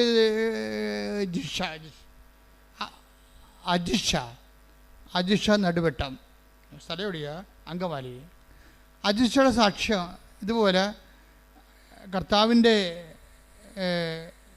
ശരീരത്തോട് ഐക്യദാർഢ്യം പുലർത്തിക്കൊണ്ട് സ്നാനമേൽക്കുന്നതിലൂടെ ഉണ്ടാകുന്ന സൗഖ്യത്തിൻ്റെ സാക്ഷ്യമാണ്. അജിഷയുടെ വിഷയം എന്താണ്? അജിഷയ്ക്ക് കോവിഡ് വന്ന് സർവാംഗം തളർന്നുപോയി. ഡോക്ടർ പറഞ്ഞു ഇനി എഴുന്നേറ്റ് നടക്കുമെന്ന് തോന്നണില്ല എന്ന് പറഞ്ഞു. അപ്പോൾ ഇവള് ഈശോയെ മനസ്സിൽ ധ്യാനിച്ചുകൊണ്ട് പറഞ്ഞ് ഞാൻ എഴുന്നേറ്റ് നടക്കുമെന്ന് പറഞ്ഞു. എന്താ കാര്യം? കർത്താവിനെ നടത്തുമെന്ന് എൻ്റെ അർത്ഥം. ഏത് സഹനങ്ങൾ വരുമ്പോഴും ക്രിസ്തുവിനെ മാറ്റി അത് ആ അക്കൗണ്ടിലേക്ക് ക്യാരി ഓവർ ചെയ്യണം. കണ്ടില്ല, അവളുടെ കോവിഡ് തളർവാദത്തെ കർത്താവിൻ്റെ നാമത്തിലേക്ക് അവളെ മാറ്റിയിട്ട് അത് സ്നാനമായിട്ട് ഏൽക്കുകയാണ്. അങ്ങനെ അവൾ അത് പറഞ്ഞോടുകൂടി വടി കുത്തിപ്പിടിച്ചിരുന്നേക്കാൻ പറ്റുന്ന കണ്ടീഷനില്ല ആൾ ഓൺലൈൻ ഉടമ്പടി ചെയ്ത ശേഷം ഇവിടെ വന്ന് അവളുടെ ഫ്രണ്ടാണ് ആദ്യം ഉടമ്പടി എടുക്കുന്നത് ഇവർക്ക് വേണ്ടി. അപ്പോഴാണ് ഇവൾ വടി കുത്തിപ്പിടിച്ച് എഴുന്നേക്കുന്നത്. ഈ വടിയും കുത്തിപ്പിടിച്ചുകൊണ്ട് ഇവിടെ വന്ന് ഭർത്താവ് ഉണ്ടായിരുന്നു കൂടെ. ഭർത്താവിന് ഇതിലൊന്നും വിശ്വാസമില്ല. അപ്പോൾ വടിയും കുത്തിപ്പിടിച്ച് ഇവിടെ ഇരുന്ന് വന്നപ്പോൾ ഇവിടെയുള്ള ആൾക്കാരെല്ലാം പറഞ്ഞ് നടക്കത്തില്ല, 3-ാം നിലയിലാണ്. കാര്യം വടിയും കുത്തിപ്പിടിച്ചല്ലേ, ഭയങ്കര വേദനയാണ്, മുട്ടിനും സന്ധ്യബന്ധങ്ങൾക്കെല്ലാം വേദനയാണ്. ഈ വേദനയാണ് ഇവളെ കർത്താവിൻ്റെ പേരിൽ ഏറ്റെടുത്തിട്ട് സ്നാനമാക്കി മാറ്റണത്. അപ്പോൾ ഇവളുടനെ അവിടെ പറഞ്ഞ് വടിയും കുത്തിപ്പിടിച്ചാണെങ്കിലും ഞാൻ മോളിൽ പോയി ഉടമ്പടി ധ്യാനം കൂടുമെന്ന് പറഞ്ഞു. അവിടെയാണ് വിഷയം. അതാണ് വിശ്വാസം ഉണ്ടെന്ന് പറഞ്ഞൊരു കാര്യമില്ല, വിശ്വാസം പ്രകടിപ്പിക്കണം. വടിയും കുത്തിപ്പിടിച്ചാണെങ്കിലും ഞാൻ അപ്പം അനങ്ങാൻ പാടില്ല. പാർട്ടിക്ക് കസലാണ് ഇരിപ്പ്, എല്ലാ ബന്ധങ്ങളിലും വേദന ഉണ്ട്. വടിയും കുത്തിപ്പിടിച്ചാണ് നടക്കുന്നത്. അപ്പോൾ വടിയും കുത്തിപ്പിടിച്ച് ഇവിടെ ഉടമ്പടി നടക്കത്തില്ലെന്ന് പറയുമ്പോൾ ഇവിടെ പറയും വടിയും കുത്തിപ്പിടിച്ചാണെങ്കിലും ഞാൻ മോളിൽ കയറി ഉടമ്പടി എടുക്കുമെന്ന് പറയും. അപ്പോൾ അത് സിൻസിയറല്ലേ? ഹൃദയശുദ്ധിയുള്ളവർ ദൈവത്തെ കാണുന്നില്ലേ? അതാ ഹൃദയശുദ്ധിയല്ലേ? അത് കളങ്കമില്ലല്ലോ. എന്തെങ്കിലും മുതലാക്കാൻ വേണ്ടി വരികയല്ല, ഉള്ളത് വിശ്വാസത്തിൻ്റെ പ്രഖ്യാപിക്കാൻ വേണ്ടി ദൈവത്തിൻ്റെ മുമ്പിൽ അവൾ സത്യസന്ധതയാണെന്ന് തെളിയിക്കാൻ വേണ്ടി കിട്ടിയ അവസരം അവൾ ഉപയോഗിക്കുകയാണ്. അവൾ വടിയും കുത്തിപ്പിടിച്ച് ഇങ്ങനെ മുടന്തി മുകളിൽ കയറിയ ശേഷം ഉടമ്പടിയുടെ കാര്യങ്ങളൊക്കെ ചെയ്ത ശേഷം താഴെ വന്നിരിക്കുമ്പോൾ ഒരു ചുവപ്പ് ഷർട്ട് ഒരു വെള്ള മുണ്ട് കൊടുത്ത ഒരാൾ ഇവിടുത്തെ വരും. എന്താ നിങ്ങൾ ഇവിടെ വന്നെന്ന് ചോദിക്കും. അപ്പോൾ കാര്യം പറയും. അപ്പോൾ നിങ്ങൾ ഒറ്റക്കാണോ? അല്ല, ഭർത്താവുണ്ട്. ശരി, ഭർത്താവിന് എന്താ കൊണ്ടുവന്നതെന്ന് ചോദിക്കും. ഇത് ചോദിച്ചിട്ട് ആ മനുഷ്യൻ ഉടനെ പിന്നെ ഇവിടെ നോക്കുമ്പോൾ ഈ ആളെ കാണത്തില്ല. താഴേക്ക് നോക്കുമ്പോൾ, പുറകിൽ നോക്കുമ്പോൾ ഭർത്താവ് ഇരിക്കുന്ന സ്ഥലത്ത് നോക്കുമ്പോൾ ഭർത്താവിനും കാണാനില്ല. കുറച്ച് കഴിയുമ്പോൾ ഭർത്താവ് വരും. എന്താ പ്രശ്നം വെച്ചാൽ ഭർത്താവിൻ്റെ അസുഖം അൾസറാണ്. കുടൽ പഴുത്തിട്ട് ചോരയും പഴുപ്പും കൂടി മരത്തി കൂടി വരുന്ന അസുഖമാണ്. അത് മാറണില്ലത്. അത് വർഷമായിട്ട് കുടൽ പുണ്ണായി പോയിട്ട് ചോരയും പഴുപ്പും ചീറ്റണ അസുഖമാണ്. പാങ്ക്രിയാസ്, കുടല്ല, പാങ്ക്രിയാസ്. അപ്പം ഈ അസുഖമാണ്. ഈ അസുഖത്തിന് ആണ് ഭർത്താവ് വന്നത്. പക്ഷേ അയാൾക്ക് വിശ്വാസമില്ലല്ലോ. വൈഫാണെങ്കിൽ വിശ്വാസത്തിൽ ഉടനെ അവളെ വിശ്വാസം പ്രഖ്യാപിച്ച് കഴിഞ്ഞു. ഈ വടിയും കുത്തിപ്പിടിച്ച് മുകളോട്ട് കയറി അവൾ വിശ്വാസം പ്രഖ്യാപിച്ച് അത് സത്യസന്ധമാണെന്ന് സർട്ടിഫൈഡ് ഫെയ്ത്താണത്. അതാണ് ഇപ്പോൾ നമ്മുടെയൊക്കെ ഫെയ്ത്താണെങ്കിലും സർട്ടിഫൈഡ് ആക്കാനുള്ള സാഹചര്യങ്ങൾ നമ്മൾ ജ്ഞാനസ്ഥാനത്തോടെ സംഭവിക്കുന്നത്. നമ്മുടെ വേദന, കഷ്ടപ്പാട് വിശ്വാസം പ്രഖ്യാപിച്ച് ഈശോയുടെ നാമത്തെ ആക്കിക്കെടുത്തു കഴിഞ്ഞാൽ ഉടനെ ആത്മാവം ലഭിക്കും. അപ്പോൾ അത് സർട്ടിഫൈഡ് ആകും. ഇവിടെ ഫെയ്ത്ത് സർട്ടിഫൈഡ് ആയി കഴിഞ്ഞപ്പോഴാണ് ഈ സംഭവം നടക്കുന്നത്. ഇയാൾ നിൻ്റെ ഭർത്താവ് നിൻ്റെ കൂടെ ഉണ്ടോ എന്ന് ചോദിച്ചില്ല. തിരിഞ്ഞു നോക്കുമ്പോൾ ഭർത്താവിനെ കാണാനില്ല. ഭർത്താവിന് ആ സമയത്ത് സംഭവിച്ചത് എന്താണ്? പെട്ടെന്ന് ഒരു വേദന വന്നിട്ട് ഇവൻ ബാത്റൂമിൽ പോയി. തിരിച്ചു വന്നിട്ട് ഇവൻ സന്തോഷത്തോടെയാണ് വരണത്. കാര്യം ബാത്റൂമിൽ വെച്ച് അവന് ഇതെല്ലാം പഴുപ്പും ചോരയും എല്ലാം പോയി കഴിഞ്ഞപ്പോൾ അവൻ ജീവിതത്തിൽ ഒരിക്കലും അനുഭവിക്കാത്ത ഒരു സന്തോഷം. എന്നുവെച്ചാൽ ഈ രോഗം സുഖപ്പെട്ടത് അവൻ്റെ ശരീരത്തിൽ അവന് ഫീൽ ചെയ്യും. അത് ഫീൽ ചെയ്യും. അപ്പോഴവ അവൻ്റെ പേര് അജി വന്നിട്ട് പറയും, ഇനി ഇങ്ങനെ സംഭവം ഉണ്ടായി, ഇപ്പം എനിക്ക് നല്ല സുഖമാണ്. ഇപ്പം വരാൻ അറിയാമല്ലോ, ഈ പങ്ക്രിയാസ് പഴുത്ത ആളെ കൊണ്ടുവരുമ്പോൾ അറിയാമല്ല എന്താ വകുപ്പിലേക്ക് വരണമെന്ന്. അതെല്ലാം സെക്കൻഡുകൾക്കുള്ളിൽ മാറി ഇവൻ ഓക്കെ ആവും. ഇന്ന് വരെ ആ സുഖം അവനില്ല. ആ സാക്ഷ്യം നിങ്ങൾ കിടപ്പുണ്ട്. എന്താ സംഭവിച്ചത്?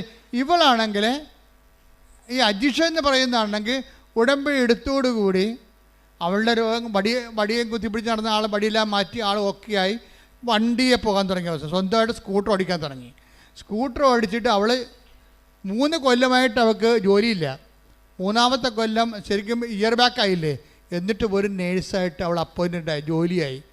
പടപടാന്നാണ് ഈശോ. അതായത് ഒരിക്കൽ നീ വിശ്വാസം സത്യസന്ധമാണെന്ന് പ്രഖ്യാപിച്ചു കഴിഞ്ഞാൽ ദൈവം ആരാണെന്ന്, ദൈവത്തിൻ്റെ നാമം എന്താണെന്ന്, യേശുവിൻ്റെ നാമത്തിൽ സ്നാനപ്പെട്ട് കഴിഞ്ഞാൽ ഉണ്ടാകുന്ന നിത്യസൗഖ്യം എന്താണെന്ന്, ശരീരസൗഖ്യം എന്താണെന്ന് നമ്മൾ തിരിച്ചറിയും. ഇതെന്ന് പറഞ്ഞാൽ ആരാണ്? ആർക്കും വേണമെങ്കിൽ അവരെ, അതായത് ഒരു മതത്തിൻ്റെ ഭാഗമല്ലാതെ നിന്നുകൊണ്ട് തന്നെ ക്രിസ്തുവിൻ്റെ ഭാഗമായിക്കൊണ്ട് ഇവിടെ സന്തോഷത്തോടെയും കരുത്തോടെയും നിത്യരക്ഷയോടെ ജീവിക്കാനുള്ള സാധ്യതകൾ നിങ്ങൾ സ്വയമായിട്ട് പ്രവർത്തനത്തിൻ്റെ സത്യസന്ധതയിലൂടെ കണ്ടെത്തേണ്ടതാണ്. ശ്രുതിക്കട്ടെ ഹല്ലേലൂയ. ഹല്ലേലൂയ ഹല്ലേലൂയ ഹല്ലേലൂയ ആരാധന. Hallelujah hallelujah. യേശുവേ, ആലയത്തിലുള്ള അങ്ങയുടെ ജീവിക്കുന്ന സാന്നിധ്യത്തിന് നന്ദി പറയുന്നു. ഞങ്ങളുടെ കൂടെ വസിക്കുന്ന അവിടുത്തെ സാന്നിധ്യത്തിന് നന്ദി പറയുന്നു. Hallelujah hallelujah. മഹത്വം മഹത്വം. ആരാധന ആരാധന. കരുതുന്നവൻ, ഭാരങ്ങൾ വഹിക്കുന്നവൻ, എനിക്കായി കരുതുന്നവൻ, ഭാരങ്ങൾ വഹിക്കുന്നവൻ, എന്നെ കൈവിടാത്തവൻ, യേശുവിൻ കൂടെയുണ്ട്. എന്നെ കൈവിടാത്തവൻ, യേശുവിൻ കൂടെയുണ്ട്. പരീക്ഷ എന്നെ ദൈവം അനുവദിച്ച പരിഹാരം എനിക്കായി കരുതിയിട്ടുണ്ട്. പരീക്ഷ എന്നെ ദൈവം അനുവദിച്ച പരിഹാരം എനിക്കായി കരുതിയിട്ടുണ്ട്. എന്തിനെന്നു ചോദിക്കില്ല ഞാൻ, എന്റെ നന്മയ്ക്കായി നരിയുന്നു ഞാൻ.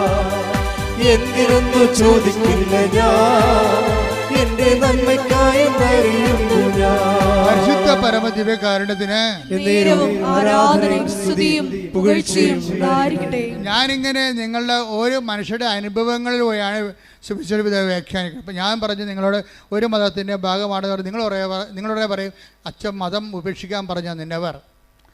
നിങ്ങൾ ജനിച്ച മതത്തിൽ, വിശ്വാസത്തിൽ, സംസ്കാരത്തിൽ, അത് സംസ്കാര രീതിയിൽ ജീവിച്ചു പോകും.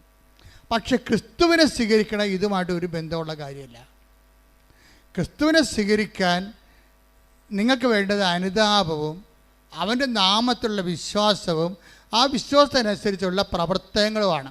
ഞങ്ങളെ പിന്നെ ഔദ്യോഗിക സഭയിലെ അംഗങ്ങൾ അത് ജന്മനായി ഞങ്ങൾക്ക് ദൈവം ആ ഒരു കൃപ തന്നതാണ്. കൗദാസ്യ ജീവിതം കുമ്പസാരിക്കാനും വിവാഹം എന്ന കുദാശ കുഞ്ഞുങ്ങളെ പുണ്യഭവന വളർത്താൻ കൗദാസ്യവുമായിട്ട് ഐക്യപ്പെട്ടുകൊണ്ട് ഒരു കൂദാശ ജീവിതം നയിക്കാൻ വേണ്ടി ക്രിസ്തു സ്ഥാപിച്ച സഭയിൽ ഞങ്ങൾക്ക് പട്ടാഭിഷേകം തന്നു. അത് ഒരു ദൈവകൃപയാണ്. അതിൽ ഞങ്ങൾക്ക് ഭയങ്കര സന്തോഷവും അഭിമാനമുണ്ട്. പക്ഷേ അതിലേക്ക് നിങ്ങളെ 0 പോയിന്റ് നിൽക്കുന്ന ആൾക്കാർ ആ സങ്കീർണതയിലേക്ക് വരുന്നതിന് ഇറ്റ് വിൽ ടേക്ക് ടൈം. അത് ചിലപ്പോൾ അങ്ങനെ വരണമെന്ന് ദൈവം ചിലപ്പോൾ അങ്ങനെ അനുവദിക്കത്തുമില്ല. അങ്ങനെ ഒരു സാഹചര്യം ചിലപ്പോൾ നിങ്ങൾക്ക് അനുവദിക്കത്തില്ല. അങ്ങനെ ഒരു സാഹചര്യം നിങ്ങൾക്ക് ഉണ്ടാവത്തില്ല. അങ്ങനെ ജീവിത സാഹചര്യം പ്രതികൂലമാണെങ്കിലും ക്രിസ്തുവിനെ സ്വീകരിക്കാനുള്ള വിഷയങ്ങൾ ലളിതമാണ്. അപ്പം മാതാവിൻ്റെ നിങ്ങളുടെ ജീവിതത്തിൻ്റെ കാര്യം നമ്മുടെ ദുഃഖങ്ങളാണ് അവൻ ചുമന്നത്. സകല മനുഷ്യർക്ക് വേണ്ടിയുള്ള സന്തോഷത്തിൻ്റെ സദ്വാർത്ത എന്ന് പറയുമ്പോൾ അത് ക്രിസ്ത്യാനികൾക്ക് വേണ്ടി മാത്രമുള്ളതല്ലെന്നാണ് ഞാനീ പറഞ്ഞതിൻ്റെ രത്നച്ചുരുക്കം. കർത്താവ് ജനിച്ചപ്പോൾ മാലാഖ നൽകിയ മംഗളവാർത്തയിൽ ഒന്ന് സകല മനുഷ്യർക്കും വേണ്ടിയുള്ള സന്തോഷത്തിൻ്റെ സദ്വാർക്ക്. That is I am proclaiming. സുവിശേഷത്തിൽ മാലാഖ എന്നാണ് ഇടയന്മാരോട് പറഞ്ഞത്, യഹൂദന്മാരല്ലാത്തവരോട് പറഞ്ഞത്. എന്താ പറഞ്ഞത്? ഇത് ക്രിസ്തു സകല മനുഷ്യർക്ക് വേണ്ടിയുള്ള സന്തോഷത്തിൻ്റെ സദ്വാർത്ത. അതേ ഞാൻ പറഞ്ഞിട്ടുള്ളൂ. അതായത് ക്രിസ്തു സന്തോഷത്തിൻ്റെ സദ്വാർത്തയാണ്. ആ സന്തോഷം മാനവരാശിയുടെ അവകാശമാണ്. കൈയടിച്ച് സ്തുതിക്കട്ടെ. ഹല്ലേലൂയ ഹല്ലേലൂയ ഹല്ലേലൂയ ഹല്ലേലൂയ മഹത്വം ആരാധന ആരാധന. ഹല്ലേലൂയ. ദൈവമെനിക്ക് അനുകൂലം അതു നന്നായി അറിയുന്നു ഞാൻ. ദൈവമെനിക്ക് അനുകൂലം അതു നന്നായി അറിയുന്നു ഞാൻ. ദൈവം അനുകൂലമെങ്കിൽ ആരെനിക്കെതിരായി? ദൈവം അനുകൂലമെങ്കിൽ ആരെനിക്കെതിരായി? പരീക്ഷ അനുവദിച്ചാൽ പരിഹാരം എനിക്കാൻ കരുതിട്ടുണ്ട്. പരീക്ഷ എന്നെ അനുവദിച്ചാൽ പരിഹാരം എനിക്കാൻ കരുതിട്ടുണ്ട്. എന്തിനെന്നു ചോദിക്കില്ല ഞാൻ, എൻ്റെ നന്മയ്ക്കായി അറിയുന്നു ഞാൻ. എന്തിനെന്നു ചോദിക്കില്ല ഞാൻ, എൻ്റെ നന്മയ്ക്കായി അറിയുന്നു ഞാൻ. പരിശുദ്ധ പരമദിവ്യകാരുണ്യത്തിന് എൻ്റെ മക്കളെ, ഇടനെഞ്ചിലും തലയിലും ഇടത് കൈ നെഞ്ചത്തും വലത് കൈ ശിരസ്സിനും വെച്ചുകൊണ്ട് സർവാംഗ രോഗങ്ങൾക്കായി ക്രിസ്തുവിൻ്റെ നാമത്തിൽ പ്രാർത്ഥിക്കാം. മാതാവ് നമുക്ക് വേണ്ടി മാധ്യസ്ഥം വഹിക്കുന്നു. ഇട്ടുമുഴക്കാൻ പോലെ ശ്രദ്ധിക്കട്ടെ. കർത്താവേ, നിന്റെ ഉന്നതമായ നാമത്തിന് സ്വസ്ഥം ചെയ്യുന്നു. കർത്താവേ, നിന്റെ വിശുദ്ധ പൗരോഹിത്യത്തെ മഹത്വപ്പെടുത്തണമേ. കർത്താവേ, സഭയിലുള്ള സാന്നിധ്യം പ്രകടമാക്കണമേ. അടിപ്പിണർ പോലെ വൈതാക്കാലം പോലെ ദൈവികമായ ശക്തി ഉച്ചമുതൽ ഉള്ളംകാലം വരെ ഈശോയുടെ നാമത്തിൽ അടിപ്പിണർ പോലെ കർത്താവേ പ്രസരിക്കട്ടെ എന്ന് പ്രാർത്ഥിക്കുന്നു. ഞങ്ങളും ഞങ്ങളുടെ പൂർവികരും അങ്ങയുടെ തിരുസന്നിധി ചെയ്തു പോയ നിന്ദാപമാനങ്ങളെ ഓർത്തുകൊണ്ട് കർത്താവേ അങ്ങയുടെ തിരിച്ചോരെ ഓർത്തുകൊണ്ട് കണ്ണു തോന്നണമെന്ന് പ്രാർത്ഥിക്കുന്നു. കർത്താവേ, നിന്റെ തിരുമുറുവാർന്ന് വലതുകരം അണിപ്പെടുതാഴ്ന്ന അത്ഭുതകരം ഓരോ മുഴകളെ സ്പർശിക്കണമേ, ഓരോ സിസ്റ്റുകളെ സ്പർശിക്കണമേ, ക്യാൻസറിനെ സ്പർശിക്കണമേ, ഓരോ അവയവങ്ങളുണ്ടാകുന്ന രോഗങ്ങളെ സ്പർശിക്കണമേ. ഓരോ കോശങ്ങളെയും കർത്താവിൻ്റെ വിശുദ്ധമായ രക്തത്താൽ കഴുകണമേ. ഞരമ്പുകളെ കഴുകണമേ. വാതരോഗികള്, കിഡ്നി രോഗികള്, ഹൃദയരോഗികള്, തൊഴിൽ അസുഖങ്ങള്, തൊണ്ട അസുഖങ്ങളുള്ളത്, സ്പോണ്ടിലോസിന് അസുഖമുള്ളവര്, തലച്ചോറിന് രോഗങ്ങളുള്ളവര്, ശ്വാസകോശങ്ങൾക്ക് രോഗങ്ങളുള്ളവര്, ബ്രസ്റ്റിന് രോഗങ്ങളുള്ളവര്, ഉദര രോഗങ്ങള്, പാൻക്രിയാസ് രോഗങ്ങള്, ശ്വാസകോശ രോഗങ്ങള് യേശു ക്രിസ്തുവിന്റെ ഉന്നതമായ നാമത്തില് മാറിപ്പോട്ടെ.